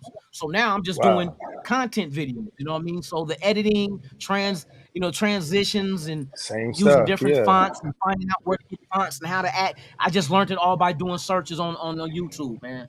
You know what I mean? That's it. Wow. And so Amazing with shit, bro. For practice real. comes perfection. So that's it. Damn. Hey man, for real though, I got to give you your props on it, man, because everything you do, you can tell you put a special, um, you have your own special touch to it. You know what I'm saying? And it's very visible when you put your work on it, because it's like it has like it's like eating people food, and then you know who Yeah. made a certain type, because like, oh, they put that's that I hear I This taste that little garlic. Yeah, yeah, yeah, yeah, yeah, little yeah, man, yeah, for yeah, real. yeah, yeah. You made that Yeah, mashed potato over there. Yeah, so you can tell man. whenever you do something, man. You know what I'm saying? And like, um, you can also tell that you're a student of your own craft. Whenever you do stuff, like you take your time with it, and you're a perfectionist. Have you always been that way, or was it something that like you talked about? And my condolences about your brother. It was it something. Yeah. What you cut out? Oh shit, they got him. Y'all look for the white van. My bad. That was dirty calling me. My bad. Oh, I call you back, dirty. I call you back. He probably ain't watching right now. I call him in a minute. But man, so like, what was like? Have you always been that way? Just a like a fact finder, and just like, man, I'm gonna go ahead and just do this shit myself, or was it something that an event that just because like some people, like for me, certain events will like trigger certain responses, or sometimes I'm just yeah. built that way. What was your driving factor with that, bro? I've always been attention to detail. Problem solving is one of my facets. You know what I mean? As far as just from school, I remember the teachers used to tell my yeah, he's very good at problem solving. You know what I mean? So I would come up, and that carries on over into having an idea and taking an idea and actually making it a physical thing. Like when I started the clothing line, nobody helped me. I learned all that shit online. How to get Wow. trademarked, how to open up a shop, how to Hmm. design. I designed the shirts, make my shirts. I learned all that by going YouTube, Googling, Hustling. just learning. You know what I mean? So that's always something I always can get a grasp of something quick. I think when it starts off with, I think, to be honest with you, I have OCD. You know what I mean? To be honest, Yeah. I've never Yeah. been. I never been diagnosed as it, but the traits that the things that I do is like I like balance. I like neatness. Like Mhm. my to this day when my son's mom come and get him like when the weekend when I'm done with him for the weekend and she'll come and sometimes she'll come up and she'll be like she used to call me Mr. Neat Freak and I'm always tidy. It's never nothing out of place. I hate Yeah. unbalanced things. I can go into somebody's house and if I see a picture on their wall crooked, it irritates me. It Yeah. just like you get that feeling inside like that like not almost like butterflies like I got to get up and fix that shit. You Yeah. know what I mean? It's Uncomfortable. just Your not spider yeah, senses. Yeah. uncomfortable. You know what I mean? Same thing with balance. You know what I mean? That feng shui. It's just something in me that I gotta have organized. It gotta be organized. Gotta be neat and structured. Um, as far as being a paying attention to detail and being, I can't put nothing down until I master it. That was video games. That was anything. When I was in fourth grade, here goes the music background before the rap. In fourth grade, I played the cello. I played the cello as a fourth grader. I used to have to practice all the time. You know what I mean? And it was something that I refuse to not be. You know what I mean? It's like when I pick up something, I refuse to lose that shit. I gotta master it. It's just in me. You You know what I mean? you willed it. Yeah, It becomes you willed like it yourself. a Yeah, you willed it. You willed it. You're yeah, like, hey, it's a necessity to I'm gonna conquer. master You that. know what I mean? Yeah. Yep. And I can't put it down. I can't put it down unless until I do it. So I played the cello in grade school. I played the drums in junior high, and both times I only did it 1 year. And I think now I go back and look at it is because I wanted to see if I can do it and master it. And once I could, I left it alone. You know what I mean? Yeah. Because I remember in fourth grade, the music teacher wanted me to continue, and I was in beginner. She wanted me to skip to advanced over intermediate because I was that good. You know what I mean? And I practice. I love playing that thing. You know what I mean? Because it was the only reason why I took the cello because I thought the violin was feminine. That's the only reason why. I'm not playing no Yeah. damn violin. Women play Yeah. that. Yeah. Give me the big Yeah. thing. Yeah. So I got Yeah. the cello, and that was the music part. Same thing in junior high. In sixth grade, when I got to junior high, I played the drums. I would have played saxophone. I would have chose that, but I give me the drums. So I played in Yeah. the band in the junior high and all that stuff. Was in parades. And then once again, the teacher wanted me to go from beginner to advanced, past intermediate, and I said nah, because it was one thing. It is I don't mind practicing if I force myself to do it, but to feel like I'm being forced by somebody else, it just nah, you tell me I got to go home and practice and fill out how many minutes did I practice and on a sheet. I don't want to have to sit there and for 30 minutes. I want to just practice until I get tired of practicing. You know what Right. I Right. mean? You But you I have a mean, certain way I that you're left gonna that figure alone. stuff out. Self-taught. Exactly. It don't seem like you really need a teacher around. You just need to have the tools around you and Oh just yeah, the I'm gonna availability to be practice. able to be creative. I'm gonna practice until I master that shit. You know what I mean? Hmm. But that yeah, OCD. I know that's part of my makeup because I can see it is in everything I do. Everything I do. Just the smallest thing off, it's not right. Do it again. You know what I mean? But you And know that's why what I though? like It also seems like you're also mastering OCD too, if that makes sense. You're using OCD it and to my advantage. OCD. Using it Exactly, to bro. yeah, yeah, And that's what I using it do. to your advantage. I'm That's what you gotta self-diagnosed do. as well too with it, man. Yeah, and I Okay. have those issues myself, and like I OCD my OCD sometimes. You know what I'm saying? I'm trying to Okay. dominate Yeah. the ability of having OCD, and I'm like, okay, if I'm gonna be obsessed about something, I'm gonna be obsessed about how to be able to be the best X, Y, and Z At in this whatever. lane and that lane. Exactly. Yeah, yeah, Exactly. Even at hmm work, I'm killing them at work. They've never yeah, seen nobody like I work inside loading the trailers, but yeah, having experience with UPS is always they taught you how to do it. And I done seen people at UPS when I first years ago when I worked at UPS that would build like this one dude that was like phenomenal, building hmm walls, just like perfect walls out of packages. hmm I hmm said, and I thought to myself, I could do that shit. I could, a matter of fact, yeah, I can give him a run for his money. So they used to make us compete. hmm So I carry that over to the job now, and they just be. I work at Amazon, so they come down and they just marvel like, damn, I never seen a wall that perfect. yep, And it's just in me because I want it. Is you know what I mean? It keeps me occupied with trying to yep, find the right package to fit here and make it perfect. Because I know what they're going to check on. They come in and do to do the checks on it with how the walls being built. and then they just come in and they taking pictures, they sending emails to the higher ups, like, look at you never. I bet you don't have a guy on your shift doing this. I mean, just bragging on it. But you Right, know what I mean. right. And every time somebody new come, and we'll take you over to him. He'll ticker show you. You know what I mean? Yep, And I try, yep. and sometimes I get frustrated because they can't they can't build it the way I'm explaining it to them, and it like that's why I don't want nobody doing shit for me. Not because being selfish. It's just, like what's the old saying? If you want something done right, do it yourself.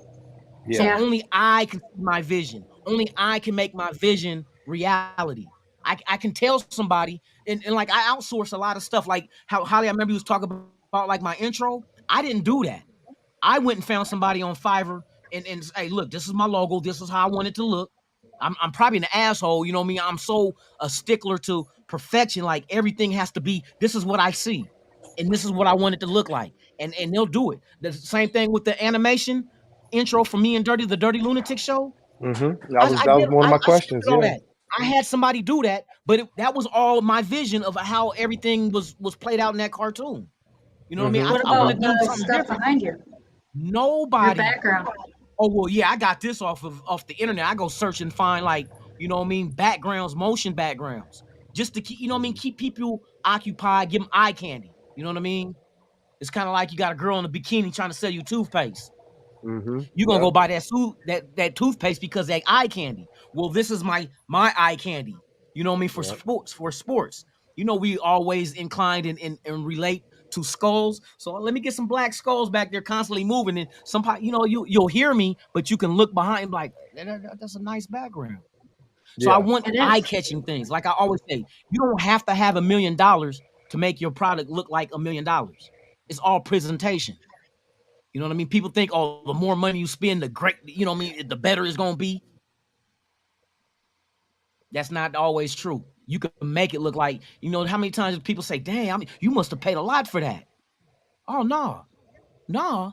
It just, you know what I mean? Oh no, they ain't dubs, they tens, but they clean as a motherfucker. You know Yep. what I mean? Yep. They ain't That dubs, they comes, tens, but they be like next Friday. and I And they, think that attitude and that mentality, it really, from just listening to you, comes a lot from the Bay Area and from that, like say, that Pacific Northwest background and that upbringing. Because I wake up in the morning like that when it comes to certain things, and I'll be like, why am I like yeah, that? You know what I'm saying? And I talk to other people that grew up from the same area and had that same type of background, and like nothing was given to us, and we had to go and nope, figure out. We didn't have the budget to go and do shit, but we wanted to nope, go and ball out exactly. on that budget. So it was like we had to Yeah, figure it out. yeah, Man, I think that we talked a little bit about the cartoon, and I asked Dirty about that. I'm like, man, how did you guys? He's like, man, you got to talk to Loon about that, 100%. You know what I'm saying? And like, I see all those things. Like I said, you remind me of like a Jamie Foxx. But if you go back to like the Egyptian times, I always talk about you and Dirty, man. You guys are multifaceted type of people like that. Remind me of like the Imhoteps, the master builders, the people that could be able to design you a damn pyramid, do some surgery on you, cook you some food from the crops that we got in the backyard, living off the fat of the land. So you basically, the way I see it, is you living off the fat of YouTube land. When you walk around, you like, oh yeah, I can do this, or I can do that, and I can do this. Um, Going back and seeing all the things that you learned, what advice would you give yourself if you were just starting out day one on this YouTube platform? What would you start doing to tell yourself? What would you start preparing for? what would I tell myself before I started? Shit, it'd probably be the same shit that I learned along the way, the same shit that I learned. You know what I mean? Mm-hmm. See, this is why my passion with the Raiders is like this. This is why I refuse, like when people talk about Josh McDaniels, and I'm a stat guy. Numbers is not gonna lie to you. You know what I mean? Yep. So I like to dig into stuff, and the numbers is telling me that this guy is not a failure. You know what I mean? You Mm-hmm. you you want to grade this guy by Denver, but usually your first at anything you're gonna fail. I don't give if your first time playing baseball, you're at bat, you're gonna strike out if you never done it before. You know what I mean? You can Right. watch baseball all you want. To actually get out there, and here's an example. You watch tennis, and you think tennis is like all you gotta do is take the racket and hit the ball. until one day a long time ago I got out there with my ex's one of my ex's brothers who played tennis. Yeah, I learned the hard way. Yeah, it don't look that easy. You know what I mean? He was whipping my ass. I'm like, man, fuck this. You know what I Hmm. mean? So it's like you're gonna fail. But see, it's the failures in life that teaches you what not to do the next time around. There you go. People always expect Josh McDaniels to fail again just because he failed once before. I expect the total opposite. I think those failures taught him because if you talk to anybody within the organization or that knows of McDaniels, that everybody will tell you he's not the same McDaniels from Denver, personal wise, and the way he's conducting his business. You know what I Right. mean? Now, Yep. people question his play calling, but what coach does not call bad plays at times? Do you think even Andy Reid in Kansas City, you think that play calling when he had the offense do ring around the rosies, you think that was a brilliant play call? Do you think Yeah. Right. anybody who didn't have that power would be able to run a play like that and not be questioned? Like if it failed, what the hell are you doing? You know what I mean? Right. But he Hmm. tried it. He was successful at it. So you got to try. Even if you fail, don't get down on. This is what I would tell myself. And I always been like this because I learned along the way. When you get older, you look back and you be like, So, "That's t- why I'm like this." time out. I gotta make sure that the viewers here acknowledge what you just did right there, because I know I just saw it. I don't know if anybody else acknowledged it or saw it, but I asked you a specific question about what would you tell yourself in your past stuff when you got started, and you made that analogy to Josh McDaniels, bro. That right there, I couldn't let that go over my head, man. That was well put. That was well put together, I man. mean, Because that is true. We can't beat ourselves up, and we got to learn from our failures. And that's what I took yes, from your experience on YouTube. Go out there and fail. Everybody, I talked to people when I first got started. And I'll let you finish here in a second. But just to add to that, a caveat is when you get started on YouTube or you get started on anything, and you want your people to fuck with you. 9 times out of 10, your own people is going to be the ones that's going to either not look at it, not follow you, or they're going to be the slowest ones to get around to it, or they're gonna be the ones to just kick you down right at the floor. So when I got started, people like, you gotta have this, you gotta have that, you need to get a better camera. I'm like, no, I want to go out there and document me. I want to go out and yeah, document the stuff that I'm talking about in my content, and I'll build upon that. You know what I'm saying? And fail. I want to go out there and learn my failures and learn where I'm making my mistakes at, and then build upon that slowly. And so what you're saying right there is advice that what you would give yourself when you got started is something that I take to heart as well too, and I put that into correlation, man. But I saw that when you compare that to Josh McDaniels, bro.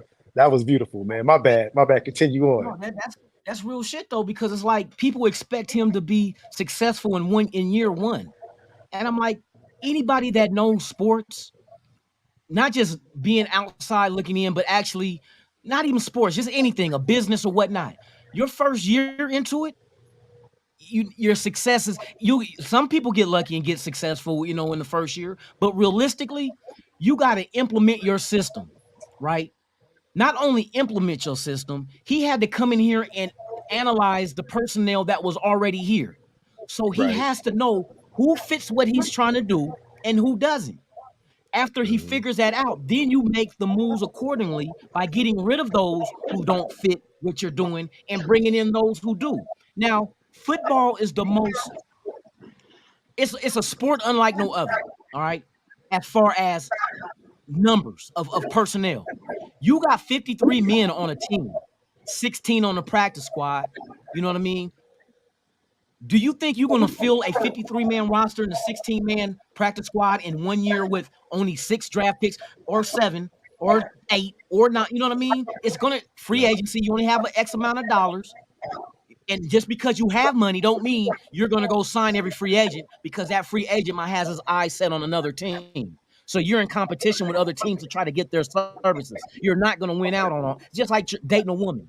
There are other men that got eyes on her, and she probably got her eyes on the one that's going to bet to her for a successful relationship or whatever it is Mhm. she after.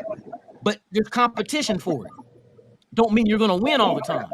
You know what I mean? So people think, oh, anytime somebody's a free agent, oh, we need to go out and sign with him or sign him. How do you know he wants to sign with us?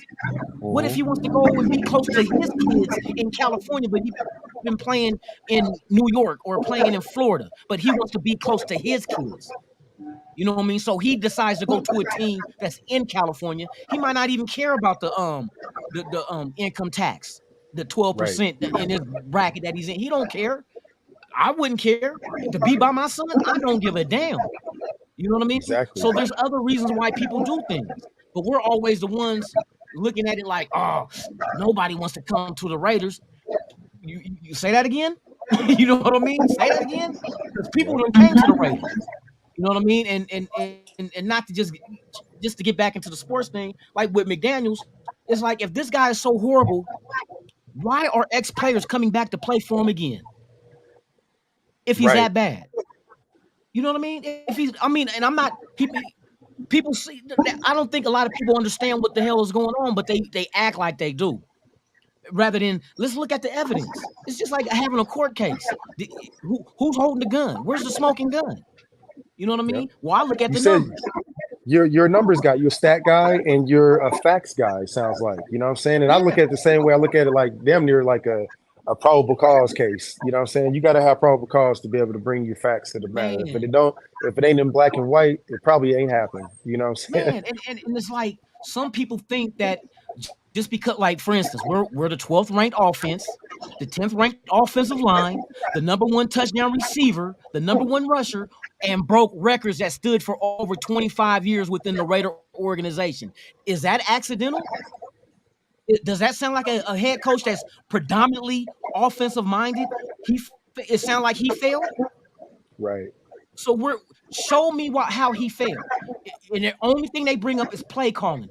Okay, so did Pete Carroll call the right play when Russell Wilson threw that interception against the Patriots instead of giving it to Marshawn Lynch?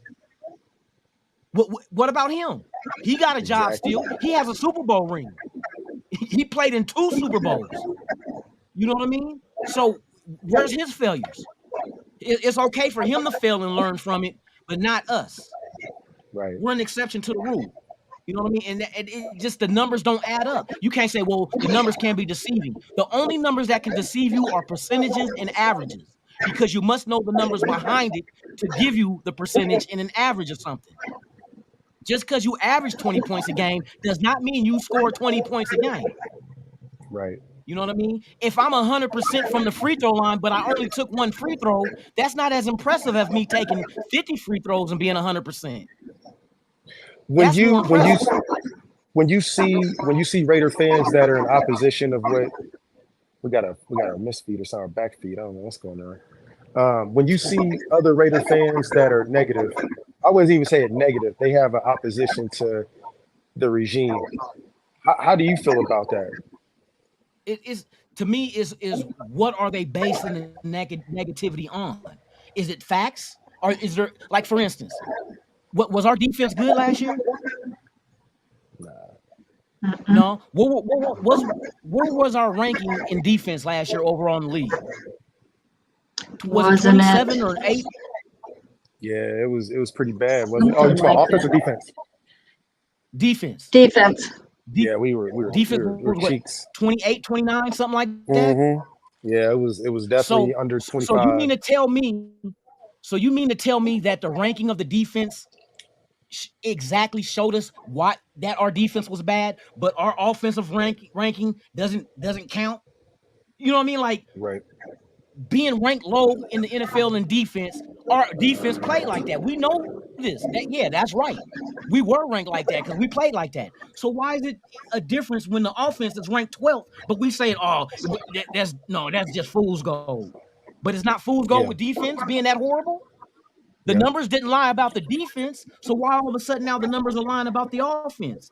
That's the base. See, here's one thing I always say: a wise man bases opinions from facts, and a fool bases facts from opinions. That's what a Yep. fool does, and a lot of people are foolish. You're basing your facts off of somebody else's opinion. You hear somebody on ESPN, Bleacher Report. Oh, my take is good, or another content creator who's speaking opinionated, and we're taking the opinions as being gospel. Who does that? Yeah. Yeah. without doing your own research. Like, nah, that don't sound right. Let me go see. Nah, you're wrong about that, bro, because the number's right here. You know what I mean? You gotta do the homework. You can't just talk out your ass just because this guy, you follow this guy and you like this guy and he made a statement. Oh, and then you start regurgitating that to the rest of the nation. It's like giving somebody bad information.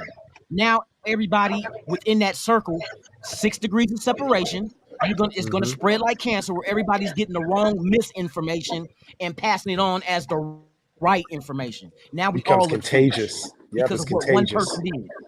Yeah. Of what one person did, now we all look stupid. Because now Yep. I'm hearing what they saying. Oh yeah, did it, and it's not even the truth. You know what I mean? Like Right. this Devontae Adams thing. Him not seeing eye to eye. Of what he's ain't he an employee of the Raiders? How many jobs have you had that you did not see eye to eye with your boss? I'll wait. Exactly. I'll wait. Every single one of them. Every one Come of on, them. bro. Come on. Yeah. It's always gonna happen because sometimes some of us think we can do things better. Some people Yeah. are stubborn in their ways where they refuse to not do what they're doing and follow somebody else's instruction because they feel that they can do it better. Right. But that's why leaders lead and followers follow. Mhm. You know what they say? Everybody wants to be the chief, but not enough Indians. Hmm. Yeah. If you The can't be a leader, if offense, nobody follow, the huh? offense was ranked 15th or 14th 14th out of how many teams? out of You see what I mean? 32. Exactly. Come on, bro. And like we averaged 23 points a game. Average. You know who led the league in scoring in average per game? The Chiefs. You know what Chiefs. they scored a game? 29 points. We were less than a touchdown away. Matter of fact, one more touchdown a game, we would have led the league in scoring. Facts. You know what I look at too, and we don't. I don't want to get too far into the woods on this conversation I'm gonna talk about right here, but Yeah. bruh, it's our away points, scoring on the road. Like our shit goes from 27 all the way down to like 19, bruh. Like we got to score See? better on the road. We got to figure out how to, and people don't look at like the small nuances about that. Last season is that if we would have kept that 27 points on the road and carried that same energy on the road that we had in Allegiant, and everybody talks about Allegiant Stadium wasn't booming, guess what? It caused 8 more points, 9 more points a game, you know what I'm saying, in the home field as opposed to taking the Raiders on the road. A lot of that had to do with the Saints game. I get that, where we just Yeah. showed up and just shit the bed. But 9 points, that's a touchdown and a field goal that we're scoring in our home stadium as opposed to going on the road and taking on the On the same road. squad, same See? uniforms, and getting our ass whooped. So if we keep that and look and guess what, the Kansas City Chiefs, they scored more points on the road. They scored almost the same amount. They scored 33 points, I believe, on the damn road, bro. You know what I'm saying? So it's like little small things like that. If we can figure out how to play better on the road, Yes. it continue to improve on our defense, so that way we can help compensate that. Then we got some conversations to talk about. You know what I'm saying? But people that come in and they talk about Josh McDaniels, I really don't think that it's a stat thing, which is what makes the conversation difficult for people like you and me when we get frustrated because you bring up stats. This ain't even a Yeah. conversation about stats. It's a conversation about culture and about him personally and people not buying into him as a person. Like Gruden had the same type of stats.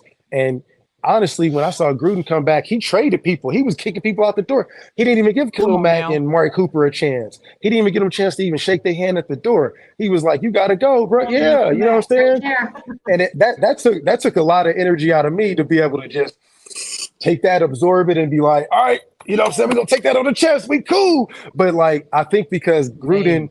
went out and he was drinking beers with the team, you know what I'm saying, with the nation and would do that culture building. And people forget whenever you want to go take over another country, you don't go and start. I mean, you start bombing first, but after you start bombing, you bring in the troops and they call it winning their hearts and minds. Josh McDaniels is not winning the Raider Nation hearts and minds right now. He's trying to win games and he's not winning games. So our hearts and minds ain't with him. Gruden wouldn't win games at first, but he had our hearts and minds because he was Chucky. Yeah. He would go out and drink beer with the team and be that Yeah. likable person. We saw it. So we ain't see that. So McDaniels needs to go out and start doing some more internal publicity work or external publicity work with the nation. And I think that would help out a little bit because that conversation that we have with people that are like, I don't fuck with them, bro. I understand that too, just based off the culture. Yeah. And I mean, it's a lot of things, man. That, like you said, what frustrates you with what people like, how they like they talk about Mark Hmm. Davis. What did Mark Davis do? He got us a stadium, top of the line facility to train at the highest level in sports. He takes care of his players. But the only thing I hear people talk about, which he had nothing to do with, is the tickets. Why there's more other teams fans in Vegas than it is us. They paying for the tickets. And then when you go Yeah. on the Ticketmaster to try to buy a ticket, these are resale prices. This ain't Mark Davis's price for the tickets. I know it's Hmm. outlandish, but he's not the one reselling these tickets. It's other fans. Yeah. Whether they Raider fans or any other team, they look at it as an investment. I'm gonna buy season tickets and I'm gonna sell them off. You To make know, money. People it, do it that. What do you brings think a scalper does out in the parking lot? You know what I mean? it brings a good Huh? opportunity for people to tune in. It brings up a good opportunity for people to tune in to people like you and I and everybody else that we rock with, because we gonna do the digging and be like, no, we're not gonna just take that bullshit off of just face value, bruh. Let's Yeah. peel this back a little bit, a couple more layers, Exactly. and let's see Let's who's find out the really on the problem. contracts. Yeah, let's see who really running that LLC over there, who's making the money behind this. Let's see the rabbit hole and Yeah. how far that goes. And like people see shit on the surface level, and that's what I've really realized is that you want to rock with people that don't see things eye to eye with just what the mainstream media is. You want people that's going to be in the matrix a little bit and see the nuances behind things and say, hey, we couldn't get players in Oakland because we didn't have any upfront cash. You know what I'm saying? We didn't have no cash to be able to go and give someone a top heavy deal and give them $8 million up front. We had to restructure, put it in a contracts. So when we start peeling back those layers, you look back at like Mark Davis. This is a dude that he was self-made. He's a Bay Area guy. He's an Oakland dude as well too. You know what I'm saying?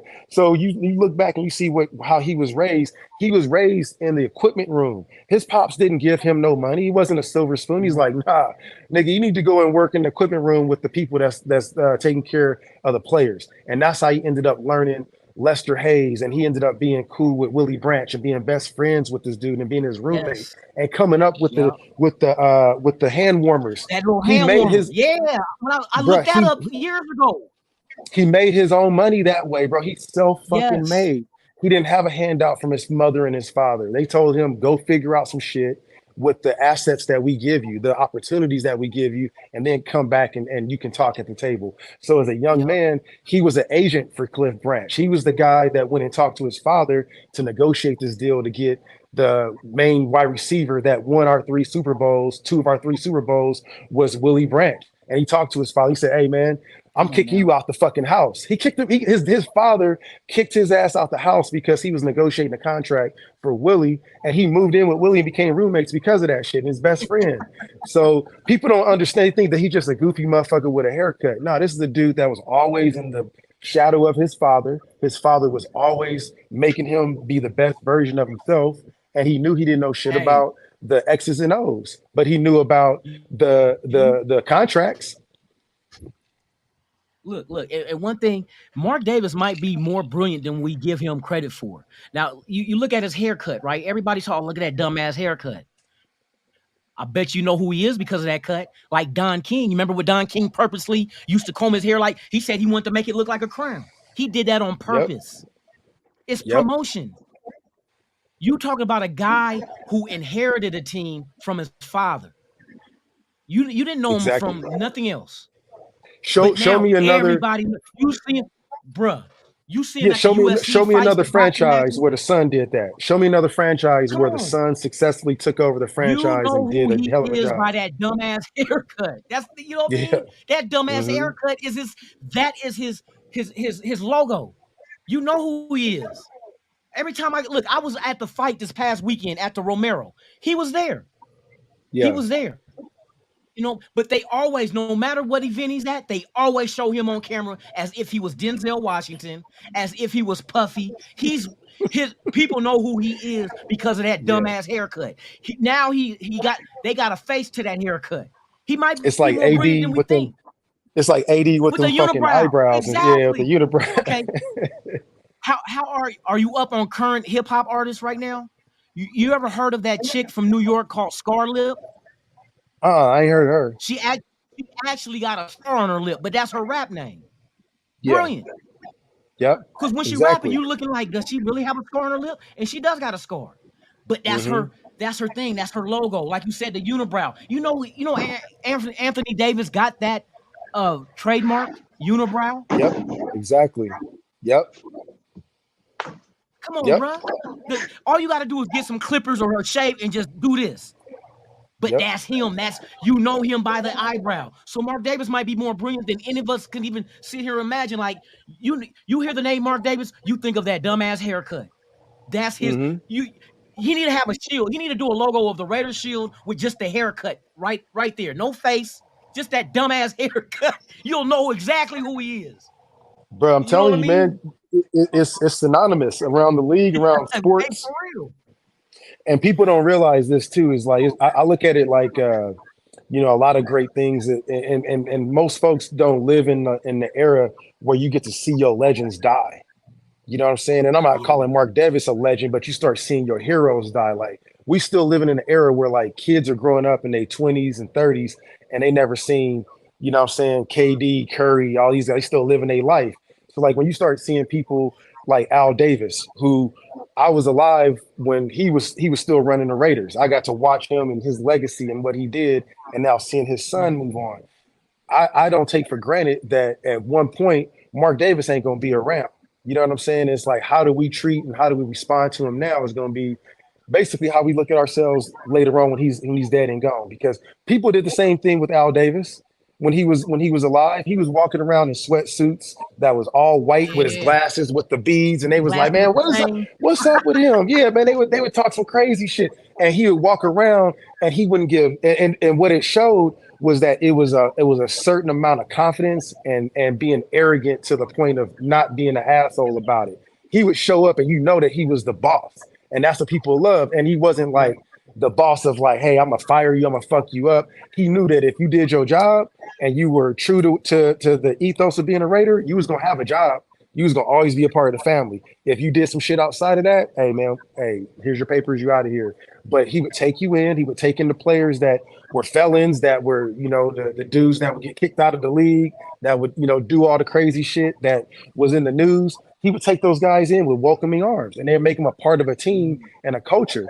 And so I think a part of that was Mark Davis is looking at his father and always trying to live up to that standard and seeing his father on game day. And there was nothing he could do to emulate that shit. So No, he was no. just like, I got to figure out something. You know what I'm saying? I think I don't think he's trying to emulate his dad because or we would have seen him try. I think he's trying to Mm-hmm. go bigger than his dad. Like I said with my son, don't be like dad, be better than dad. That He part, got us. that part. Has L. Davis ever got us an arena? Got us a stadium? He tried. Al Davis Yeah, tried multiple he times was blocked the and whole step couldn't. of the way. Mm-hmm. His son Mm-hmm. did it. Yeah, And not yeah, just a regular ass stadium that was already there from a previous team that moved on. He got us a brand new state of the art, beautiful ass building for us to play in, and gave us a facility for these guys to train at a high level, to be playing at a high level, to compete with the yep. rest of the league. He's It's done it's that. really So it's really what's all we the could knock ever on ask him? for. Yeah. Man, he takes care of his players. He takes Mm-hmm. care of them. You know Yep. what I mean? He never was skimpy on their not the contracts made sense, but he okayed that stuff. And he's not a football dude. And a lot of people, this is another knock on him. He don't know football. How many owners in the NFL know football that own teams? Right. Yeah. Exactly. We had The only an one I can think anomaly. of Jerry is Jones. Jones. Jerry Jones of of, of, Yep. of Dallas is the only one I Mm-hmm. know of because of his college football years. What was it, Oklahoma? What No, what no, no, college Arkansas. no. Arkansas. He's a Arkansas. Arkansas. Razorback. Razorback. Yeah. Yeah. Razorbacks. You know what I mean? So he Yep. has that. You know what I mean? He just didn't come out of nowhere and just got rich and own the team. Mm-hmm. But all the owners, most of the owners are guys that had other businesses that their wealth comes from. This is their hobby. This is Exactly. not Mark Davis's hobby. He's the only one that this is his true and only income. This in Yep. the Aces, but this is his focus. Everybody else is just a Right. hobby. You Yep. think Kraft with New England? How many touchdowns Kraft threw in his career? What Exactly. about Khan of Jacksonville? How many touchdowns have he scored? So The why is it that Bidwells. Mark Davis don't know football, but you think all these other owners do? You think they Yep. ever scored or kicked a field goal or blocked or even college level? They haven't seen who You know what I Paul mean? Allen is, apparently. They don't know who Paul Allen, the Come Allen on, family, bruh. and the Seahawks. You Come know what I'm on. saying? And Come that type on. of I, stuff. I worked for Paul Allen at the Rose Garden. You know what I mean? Yep. That was that's when the Blazers owned the Rose Garden before it became the Moda Center. You know, Yep. he was cutting my check. You know what I mean? He And you talk about was. somebody that owned the Seahawks, and then they got the soccer team. He owns a Yeah. soccer team as well. I He was forget the trying to name get of the it. hockey Yes. team in Yes. Portland. He He was was. trying to buy the Yep. hockey team in Portland, but that didn't happen. You know what I mean? But yeah, Yep. it's like, but you gotta. This is why you gotta appreciate Mark Davis. You gotta appreciate him because he's that one person that we all wish we were in his shoes. And why I say that, he rubbed elbows with every great Raider that ever wore the silver and black. Think about that. What person alive has ever rubbed elbows with every Raider that ever played for the franchise? Ever, ever. Preach, man. Yep. Ever from a kid all the way up, he's been nothing but Raiders. Before Yep. any of us was born, he was there, becoming best friends with players, Yep. developing relationships with coaches. He got to see John Madden walk up and down the sideline. When I go to the Raiders, when I was going to the games in Oakland, that's one thing I always thought about. Like, this is the same stadium, same sideline that John Madden used to walk up and down, cussing at the refs. The same, Yep. and I never got to see John Madden coach, Smoking a like cigarette actually too be at back a in the game and day. see He him. smoking a cigarette, You know what I cussing the mean? refs out. Yeah. Yep. And like, Yep. here's one thing that I do on my channel, and I needed to get back to doing it again. It's called Legends of the Shield, where I do a docu on players that ever wore the silver and black. And I did one on John Madden and learned that he played football, but he got injured. He was at Yeah, the he got University of injured. Oregon. Yep. He was a Yep. He duck. never played His pro. Yep. knees, Yep. his knees. So he went into coaching at a young age. He You sure know what I did. mean? You learn a lot about these players when you dig into and it sees the kind of character they build. So why Yep. not look at Mark Davis's? Look what he been around. Every single player that ever breathed on the planet Earth that ever played for the Raiders, he was there with them. Think about that. He was there. You don't think they hey kid teaching them? That's why I'm not a Warriors fan, but I look at Steph Curry and I see the old when him and Dale Curry when Dale Curry used to bring him to the practices. And you just to sit there and think, I just wonder the questions that Steph would ask the pros that's playing or talk to the coaches. And the coaches is like breaking down stuff to him. And he obtained all this information and got older and become great. Kobe Bryant, his dad, come on, Jelly Bean. Yep. Kobe became great because he was probably around all these old school, you know what I mean, basketball players and talking to them, and they're probably, you know how they do with kids, like, well, when you shoot the shot, this is the form you want to. Come Yeah, on, you want to bro. put your elbow out to block him a little bit Yeah. over here. You know, the rest ain't gonna see that. Yeah, they getting free game. Look at You Mark know, Davis, like he had all this knowledge at his beck and call, at his what fingertips. the one thing I found in talking to some friends of mine, I have a friend that I went to high school with, and shout out to Courtney Anderson. I did one of my first interviews I've ever done, Okay, and he from Richmond, California, man. It's the dude. okay, yeah, He was the guy in Coach Carter, you know what I'm saying, in the movie, yes, yes, Junior Mile. Yeah, yeah. So, yeah. bro, the thing that he talks about, and I talk to him weekly, you know what I'm saying, and the one thing that he brings up is he's like, man, Mr. and he calls him Mr. Mark Davis. He's like, man, Mr. Mark Davis, bro. He was like, he flies out me and a +1. And he does that with every player that has ever played for the Raiders. And you get to go to training camp and you get to go see the players. So imagine if we all NWA, right? And we just go about our separate ways one day. You know what I'm saying? Holly gets picked up at ESPN. You know what I'm saying? You get picked up to be an anchor at NFL Network. You know what I'm saying? I end up going to federal prison. You know what I'm saying? Whatever it may be. Hey, and Dirty hits us all up, and he's like, Dirty and Lou hits us all up, and like, hey man, we're gonna fly all y'all out here to Vegas, man, once a year, and we're gonna do an NWA reunion. All the new casters in NWA for training camp. Y'all can go see the new the new up and coming content creators and shit. It's all on me. We gonna pay for it. Y'all ain't got to worry about nothing. And this is a family that doesn't have generational wealth. They're fronting Yeah. that bill for every single person that ever donned Yeah. their shit and never bled and sweat on their field and their stadium for their team.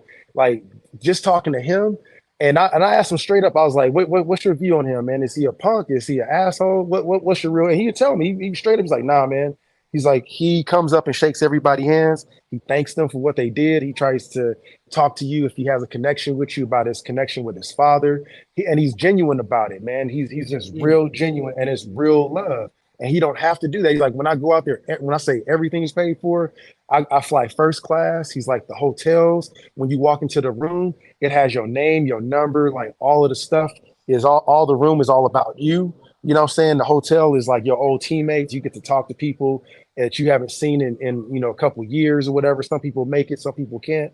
So like when you start talking about the man, just know, like, just imagine if you doing all that for your people, and then your fans is like, man, fuck you, man. You know what I'm saying? Yada yada yada. And you don't really have the time to defend yourself to every single person. Like, just take the time to just understand at least he's trying. And there was some shit that he did, I'm sure. You know what I'm saying? And he probably said and done some shit to each and every one of, individually, maybe a fan or whatever that offended you.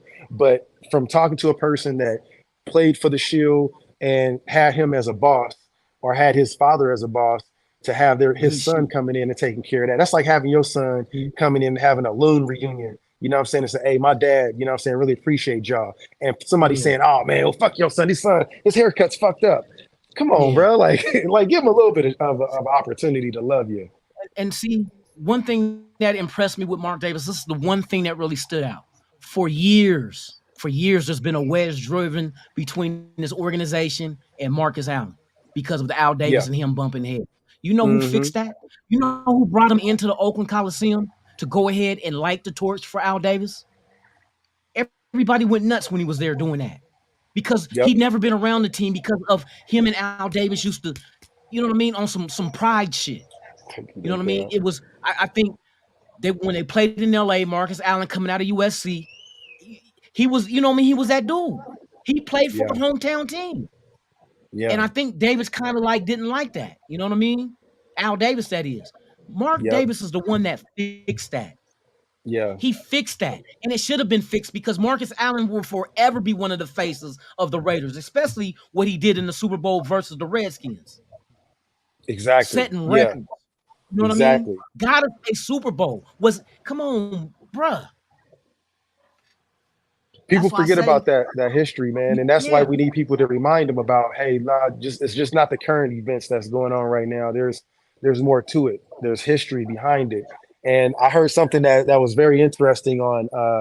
I was on a panel with the Robs, or Phil, the Phil Report, Unfiltered Truth, and they were like, hey, man, if you guys think for a second that there's still not a bias against the NFL, against the Raiders, you're wrong. Like, they're still out to fuck us. Like, they do not want to see us succeed. So when we're calling, trying to make these trades and trying to get out of our draft positions or try and trade for a player, ain't nobody giving us no love. We don't have no allegiances that we can call that's like, hey, what's up, man? I know you over here, you're the exec with the Packers, man. You know what I'm saying? You my homie over here. Hey, let me get that dude. Tell me about this. Let's get a trade.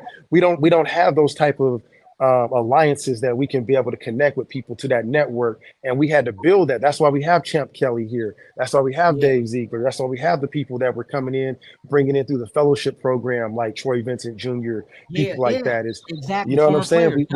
We have to redevelop that, because a lot of that was destroyed by the old man, by Al. Was like, man, fuck, he always had that Tupac mentality. It's like having Tupac as your CEO. You know what I'm saying? He had his good shit, but he was like, man, I'll blast on y'all niggas, man. Fuck y'all motherfuckers. Like, hey, man, chill, man.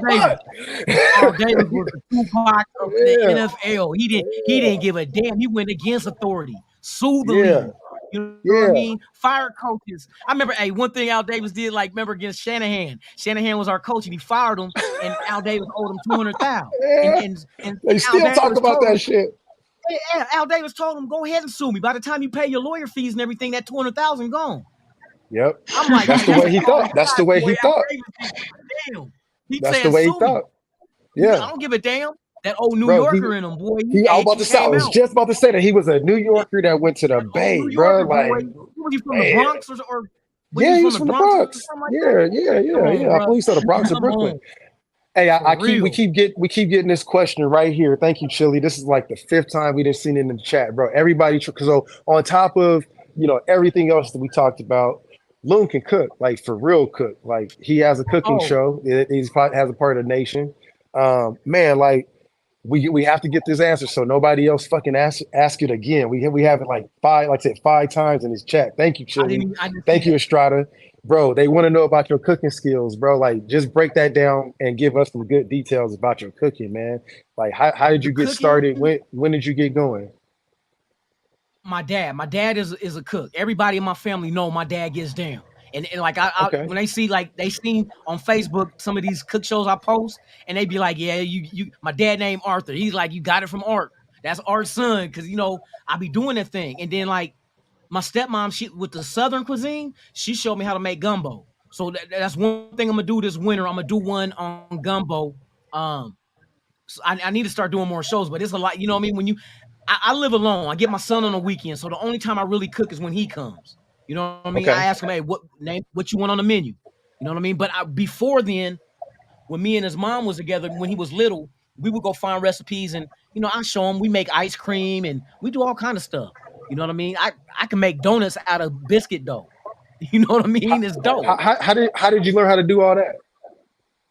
Just you go find recipes and you try them out. Like at first, I ain't gonna lie, you fuck up and burn some shit as a youngster trying to do some shit, but you trial and error. That's why I said you got to make mistakes to learn how to not mess up, and you got to embrace it. You know what I mean? Yeah, I fucked up. I done burnt some shit. I done undercooked some ribs on the grill as a kid, thinking I know how to do it by watching. You had to. It's trial and error. You got to learn it. You know what I So mean? So so you go on. it You sounds go like find.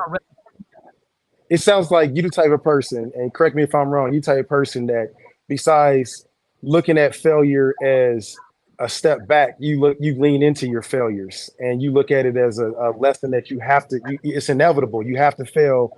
And besides just looking at it and saying, all right, I'm failing at this, you keep going until you seek failure out, basically sounds like. To conquer it. I think I got an addiction to conquering failure. Like Hmm. you're not gonna beat me. That's just the competitive nature in me. Yeah. Failure, you're not gonna get the best of me and make me quit. You know what I mean? And like I always say, I always have this saying. It's hard for me to quit anything because I always feel like that day that I decide to quit something might be the day before I was supposed to be successful at it. But we'll never Hmm. know because I quit. You know what I mean? It's Yeah. hard to put something down. That's how we would talk about the games and what I mean. OC just have that compulsive nature to just conquer. Like I'll mess up, learning instruments, doing all kind of stuff. You make errors, but that's not going to define me. I'm going to conquer that fucking failure. Believe that. Yeah. Some way I'm going to beat it. You know what I mean? I don't run from and be like I don't want to try because I'm scared to fail. No, let me try it. If I can't, What if I was don't succeed, I'm gonna keep doing it until I do. what was some of the first dishes that you started making outside of? Oh, you said I hear gumbo, but like, what was some of the first dishes that you made? The first stuff I ever made, just your basic stuff like frying chicken, and because when I first lived in Oakland, 92, 93, I had a like I got out of Job Corps, came out here to Oakland to visit, with my cousins and aunts, and I drove out here with my cousin because he was there, and I wanted to stay. So he was like, well, look, if you want to stay, you're gonna have to go talk to moms, ask her if you can stay. You know what I mean? So I went and talked to my aunt. And I was like, look, I want to stay out here and such and such. And she told me, you got to go get a job.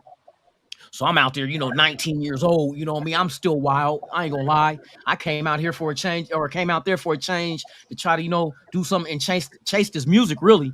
You know what I mean? Because you was having more artists in the Bay Area than anywhere. And I'm like, Yeah, I'm about to everywhere in the tap in. world. So Hmm. I ended up getting a job at Church's Chicken. I was the cook. I cooked the okra, I cooked the chicken. I learned how they did the chicken and actually in the cold ass freezer cutting the pieces and at 19. So I'm learning, that aspect of frying chicken and stuff. So I'm like, okay, that's one thing I put under my belt, frying chicken. I could do the shit Hmm. out of some chicken. You know what I mean? Then it just starts growing into let me find a recipe of something different and see if I can do it.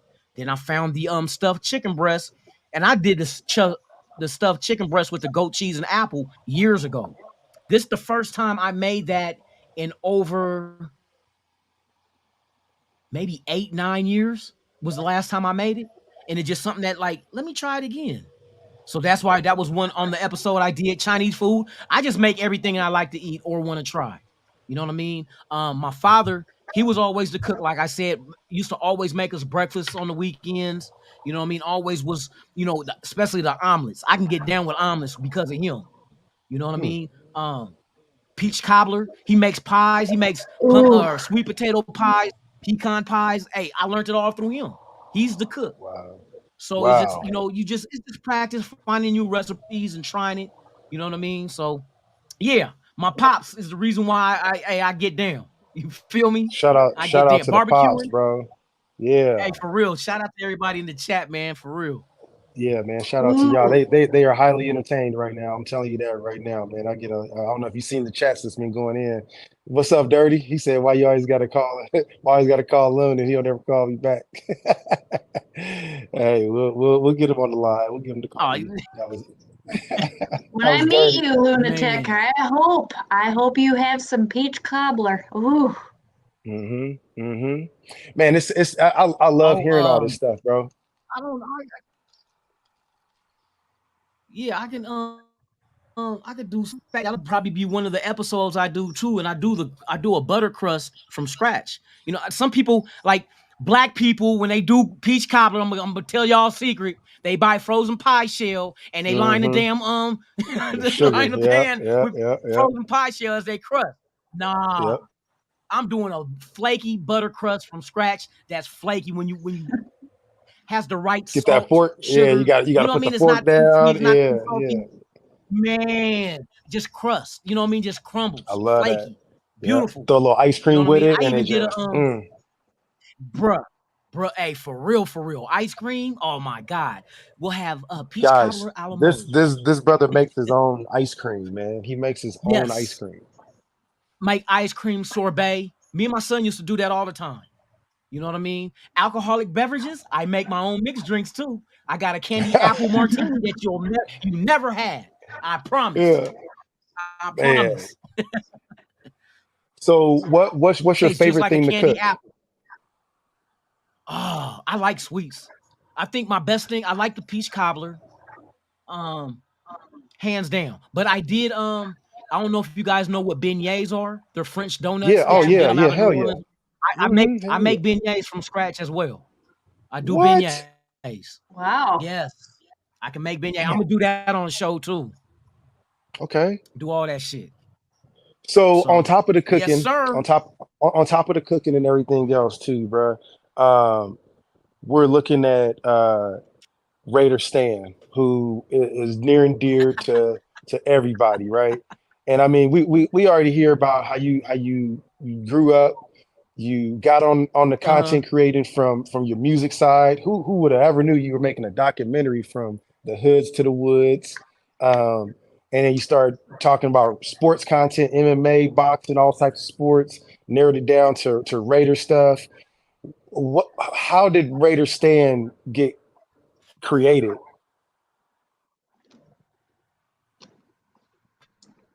Right, understand? Yeah, what was the brainchild They'll behind probably that? How did that get started? behind Stan. Who was the brainchild behind Stan? Yeah, how did that get started? Tell Well, us the story actually, behind that. okay. Let me tell you. First came the voice. What I used to do, like I said, my son is good. He's a good kid. He don't cuss at all. Period. Even if we gave him permission, he won't cuss. So as a Yeah. kid, I used to do like I'd be like, son, I need you to go do such and such. And I'll be like, fuck you, dad, you do that shit. And I'm like, what you just say? He said, I didn't say that. That was you. As a kid, when he was real little, I used to make it seem Yeah, like it was him cussing I at me heard because you he would talking never, about that say one nothing day. bad. Yeah. So he'd be like, no, that wasn't me, dad. That was you. I'm like, no, it wasn't. You better not be cussing at your dad. Fuck you, dad. I'm like, what you say? And that's how I used to play with him when he was real little. He used to Mhm. crack up and be like, no, that was you. You know what I mean? So that's how the voice came along.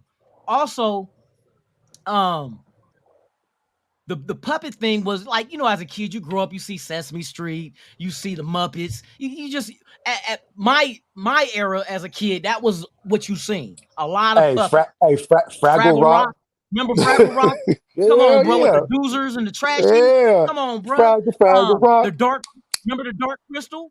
The Dark Crystal with the Yeah. Gufflings, Hell and yeah. it was all Yeah. puppets. Yeah. All of So that I shit. That was remember all all that puppets. shit. Now, I never thought I was gonna get a puppet, but then when I start doing this show, I'm like, man, I want to do something different, but fun. You know what I mean? And so I said, let's do a puppet.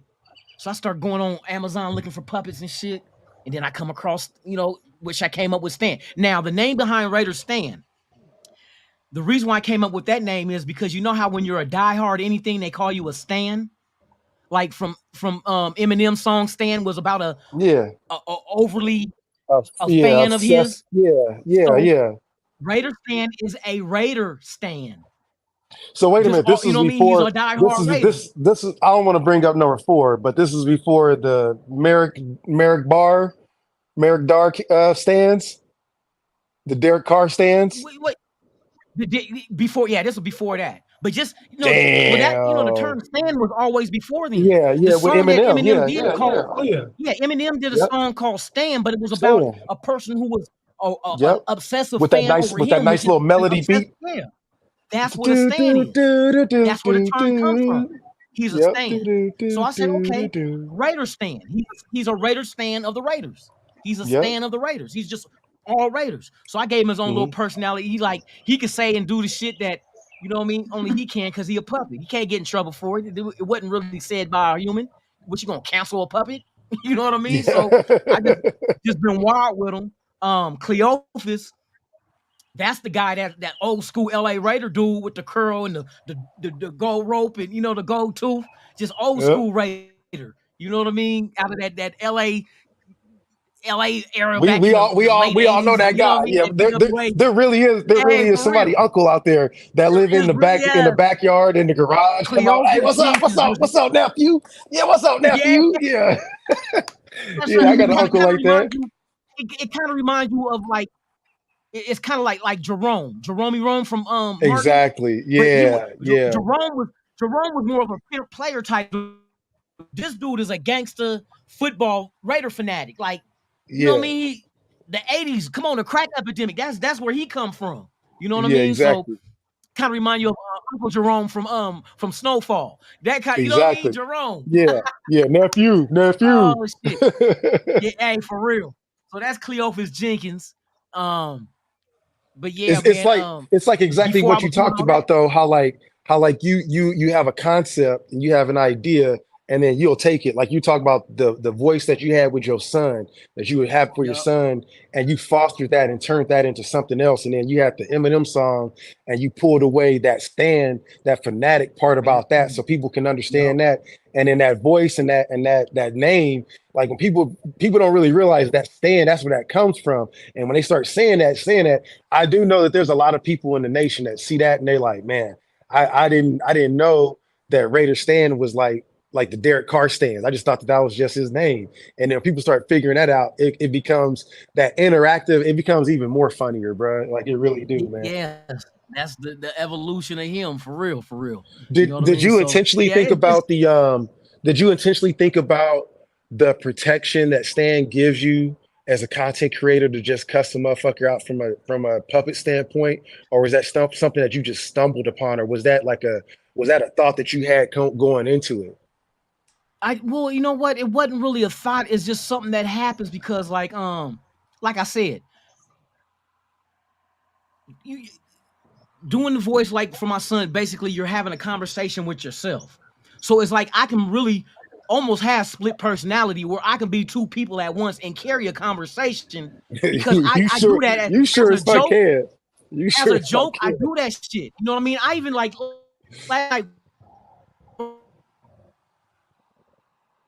working, I'd be working in the trailer by myself and I do shit like that. I say, man, why the fuck is you talking to you like that? And I'm like, oh, you're Yeah. right. That do sound kind of crazy. And I be just entertaining myself.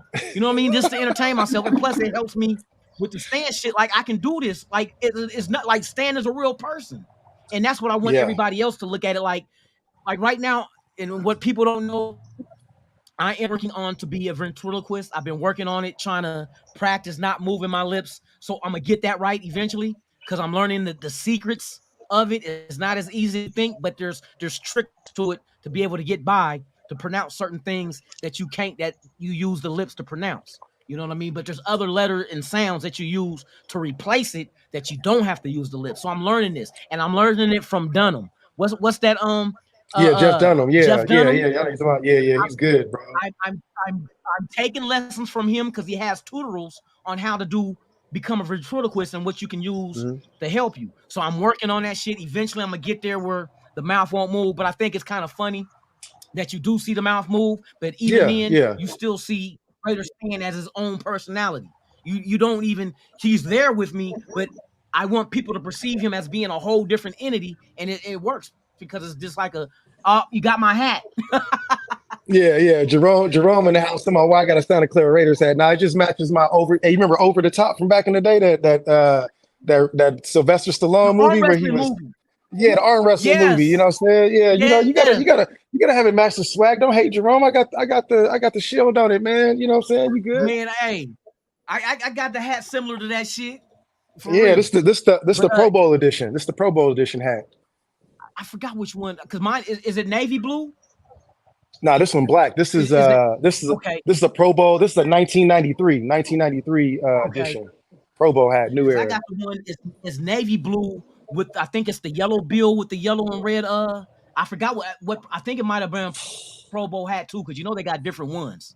You know what I mean? I got Yeah, the hey 60th Jerome. year Hey, anniversary and I'm gonna tell you, don't start with me, Jerome. We be clowning up in here, bro. You know what I'm saying? We get on your head up in here. Don't be clowning about my shield hat. You know what I'm saying? It's my first time putting on appearance, bro. Don't be having me having to get off my he's character on this. silly. Hey, but Lone, one question about Stan, bro, because I find the little and I'll speak on myself as a fan. And I'm nerding out here because I be noticing the little small things that you do when it comes to your relationship with you and Stan. So like Cleophas, that's his homie. And like whenever you replace him, I love it. He be like, "Hey man, what you doing here?" Like, did you what was Yeah. the thought process behind that? Have you always had that with him, or like was that something that Well, because that shit is funny? I have to make it where it, like I said, once again, I want Stan to have his own identity.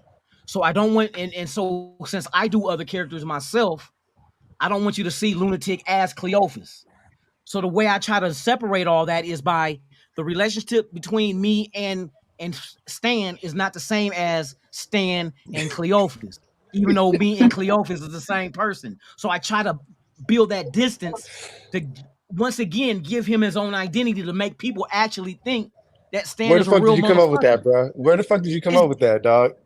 I just try to come up with ideas to just to stand out to make it not I don't want to gray the lines. You know what I mean? I don't want you Lunatic is I want you to see something different. Like when you see the Dave Chappelle show, all his characters are different.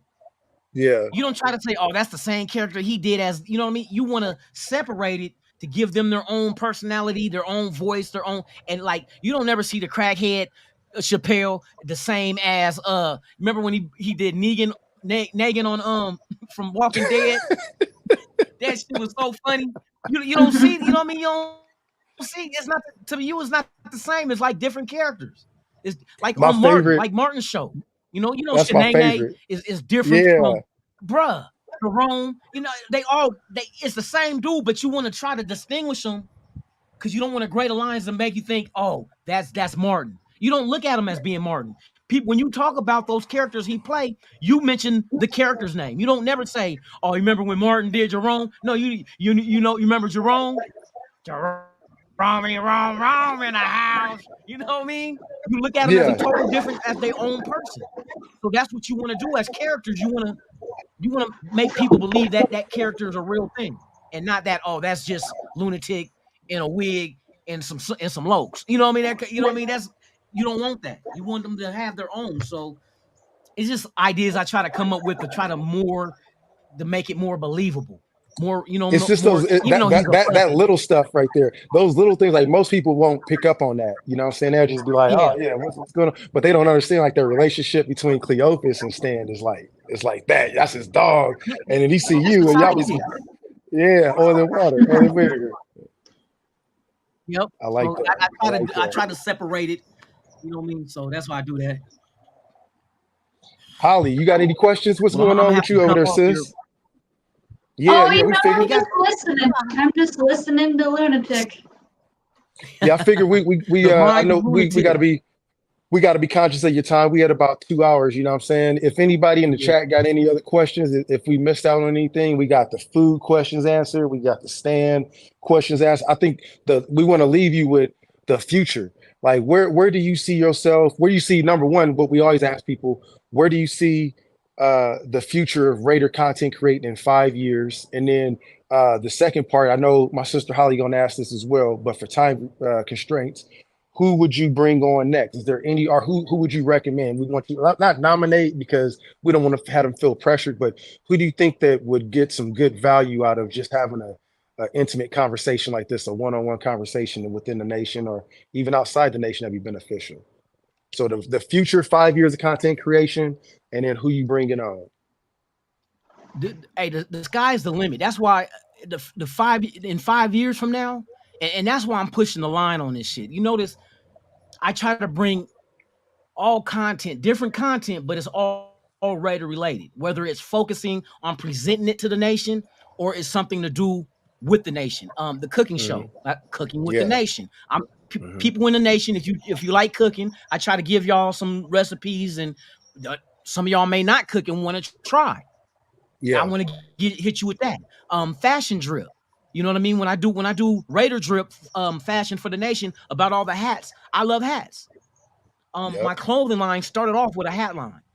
You know what I mean? When I Okay. did that. So now I know how to design hats. I know what type of 6 panel, 5 panel. I know, you know what I mean? The eyelets, all that shit. You know what I mean? The brim, the Hmm. visor, all that shit. So I definitely got into the Raider hats. And so I started doing Raiders drip to bring you guys the new hats that are out there in case y'all like them. You can add them to your fit. See, a lot of people say it only needs to be silver and black, but there's other stuff you guys wear. So why not be able to Yeah. have the shield at all times? You know what I mean? Hmm. It could be the Hmm. 4th of July. I'm going to get you a red, white, and blue Raider hat. And matter of fact, Exactly. don't forget, Al Davis' birthday is July 4th. So that's not Exactly. just the Independence Day. Al That's Davis' drip birthday day. is July 4th. You know what I mean? So Hmm. red, white, and blue, I got it for you. Halloween, orange, and black, I got a hat for Halloween. But it got the shield on it. It's about the shield, not the color. Silver and black is always our Exactly. color. But when I'm Hmm. wearing something else, guarantee you I'm gonna have a hat that says Raider on it to go with that Mickey Pop your 50. collar. Yeah, you got Man, to pop your it's always collar gonna with be it. Raider. For real, for Yeah. real. If I'm dressed up like Santa Claus, I got a red Raider hat. You know what I mean? Hmm. If I'm dressed up as an elf, I got a green Raider hat. If I want to be the Yep. Grinch, another green. You know what I mean? I got hats Yep. for any occasion, any holiday.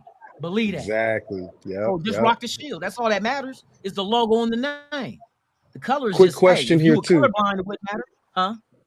Quick question from Seabass. He wants to know how you deal with haters, and yeah, he wants to know. We got that one. Answer the future of the Raiders, but how you deal with haters, bro? Haters, I get on their helmet. I make them not want to be a hater no more. You come on now. If we get into it, I'm on your ass. Cause that's all we did as kids. We Hmm. sat there and just had straight clown sessions. We just get on your helmet. You know, I'll have everybody laughing at you, and you'll just either get out the chat and leave. Now you might say Yep. some disrespectful shit, and then you get blocked. I don't have some people say I let people say what they want to say. Now on my channel, you ain't gonna say what you Nah, want to say. get the fuck up out of That's here. just what it Yeah. is. It's my Hmm. channel. I'm gonna do it the way I do it. You know what I mean? Yep.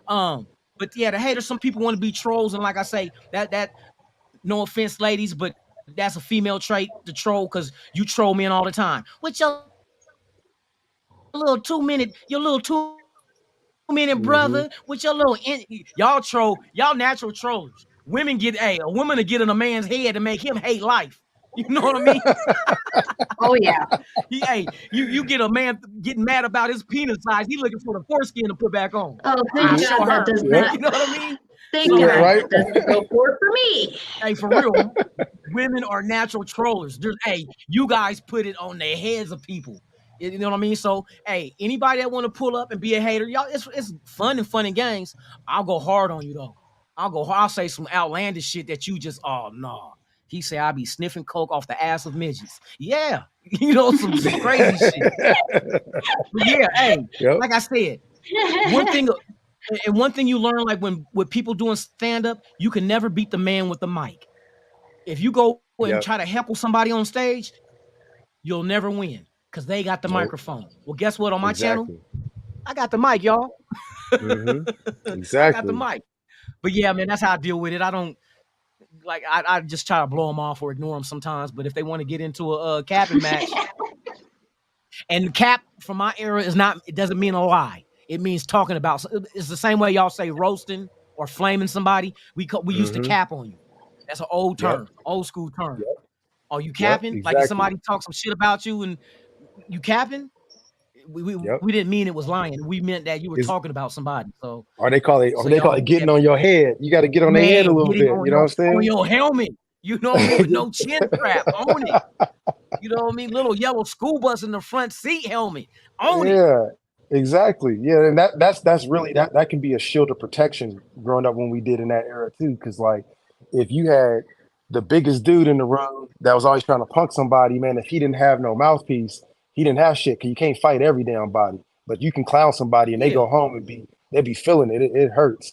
But the second part to that, bro, because I know we got to get you up out of here. It don't have to be just be one person. It could be 15 motherfuckers if you want to. But like, who do you think in the nation that would benefit from having us talk to them, or who anybody that you want to see next?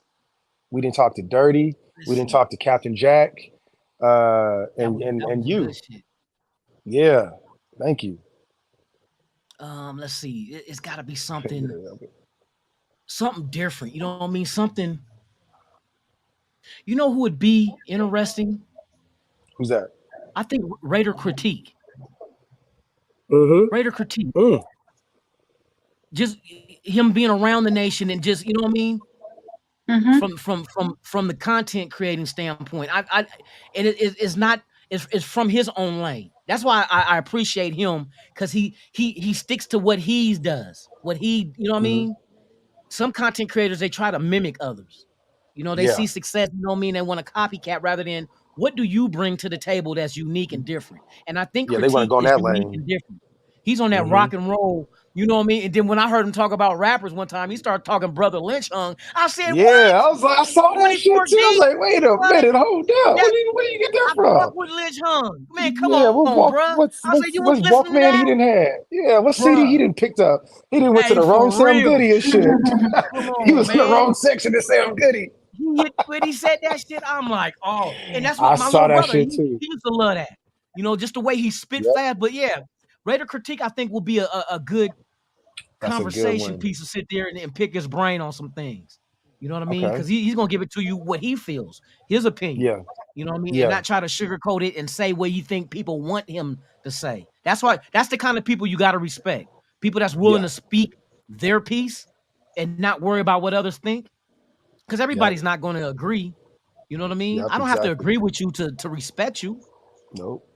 You know what I Nope. mean? So I But think, the yeah, other Raider person has to Critique. respect you. The other person has to Yeah, respect you to be able to let you be able to talk. And I think that's why we wanted to do this too, because like a lot of yeah, times we'll be on these panels, and you just don't let people talk and let's get their whole whatever they got to get out about whatever it is. You know what I'm saying? And critique is that guy. Like he'll get on a yeah, panel and he'll say some shit, and people will just be like, it'll catch him off guard. Like, whoa, what? Nah, man, you tripping? You know what I'm saying? Or I agree with you. yeah, And so like yeah. he'll do that shit. You know what I'm saying? And so Yeah. like if you don't know where he's coming from and you don't know where his background is, I think you're right. That'll be that. I didn't even think I about think that one, bro. yeah, I don't know what's back. I don't know where he's from. I don't, you know what I mean? Is and he been around for a long time with this Raiders shit. That's another person that we overlook as far as people who are like foundational pieces of content Yeah. creating in the Raider realm. You know what I mean? He's one of Hmm. those Hmm. dudes. He's been there. Yeah. You know what I mean? And I think to know his Yep. story and how he got into the nation and who his favorite players and I would love to hear that. I would love to hear it.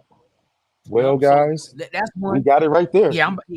I'm about Who to else? get some overtime in tonight. Hey man, I'll tell you what, bro. If you think of anybody else, you let me know. But like you talked about, we have, Critique, who's our rock star. We have Holly, who's our superstar. You know what I'm saying? We got the workout people, you know what I'm saying, over here doing my stuff over here. And Yep. then we got, like I said, we got our our Renaissance man. You know, we got what I call our Jamie Foxx. You can put him in any realm. He gonna go out there and go figure it out. Bro, for real, Man, Loon, it was great talking to you, bro. I wish we could talk for even more time. I know there's even more stuff to this book yeah, yeah. of your life. Um, and like I said, if there's anything that you want to leave for the nation, we're gonna let you have the floor, and then we're gonna go ahead and get up out of here. Holly, thank you so much for taking the time and talking to Loon and preparing this and getting this together. Well done, sister, as always. Hey, appreciate you guys in the chat for keeping you guys are keeping us entertained and keeping us entertained with the questions and active and all the stuff that you guys had to say. You guys was going on with it for real, man. I appreciate you guys. But Holly, real quick, I'm gonna pass it to you. Then we're gonna kick it to you, Loon. Holly, what you got? All right. I just basically want to say be kind to one another. Like I always say, just be kind to one another. Ask somebody if they're okay. Hold the door open for someone, even someone you don't know. It doesn't hurt. There you go. Loon, what you got, brother? Yeah. Like I say, y'all, we know it's only one nation, and I know it's just like a family where sometimes you argue, sometimes you disagree, but at the end of the day, you still family. You know what I mean? So respect, and just to piggyback off of what Holly said, it's all about how you treat each other. You don't have to have the same beliefs or opinions as I do to respect me, and vice versa. I can respect you regardless. Who am I to have opinion on your opinion? We can have opinions, but doesn't mean I gotta force it on you. You know what I mean? And that's when it becomes a dictatorship, when you're forced upon, rather than be free, be allowed to think and feel the way you do. But at the end of the day, it's only one nation. There's no other nation. Can't nobody fade us, not even with bleach. You feel me? So with that being And said, man, hey, what are we about to be out of? We about to be out of something. Is it toilet oh paper? No, we got yeah, toilet paper. We got no, we got before we got milk. We got water. We got food. What are we we about to got be some out of? eggs. I know we about to be out this Peace, BIE. y'all. Peace. Take Yo, care.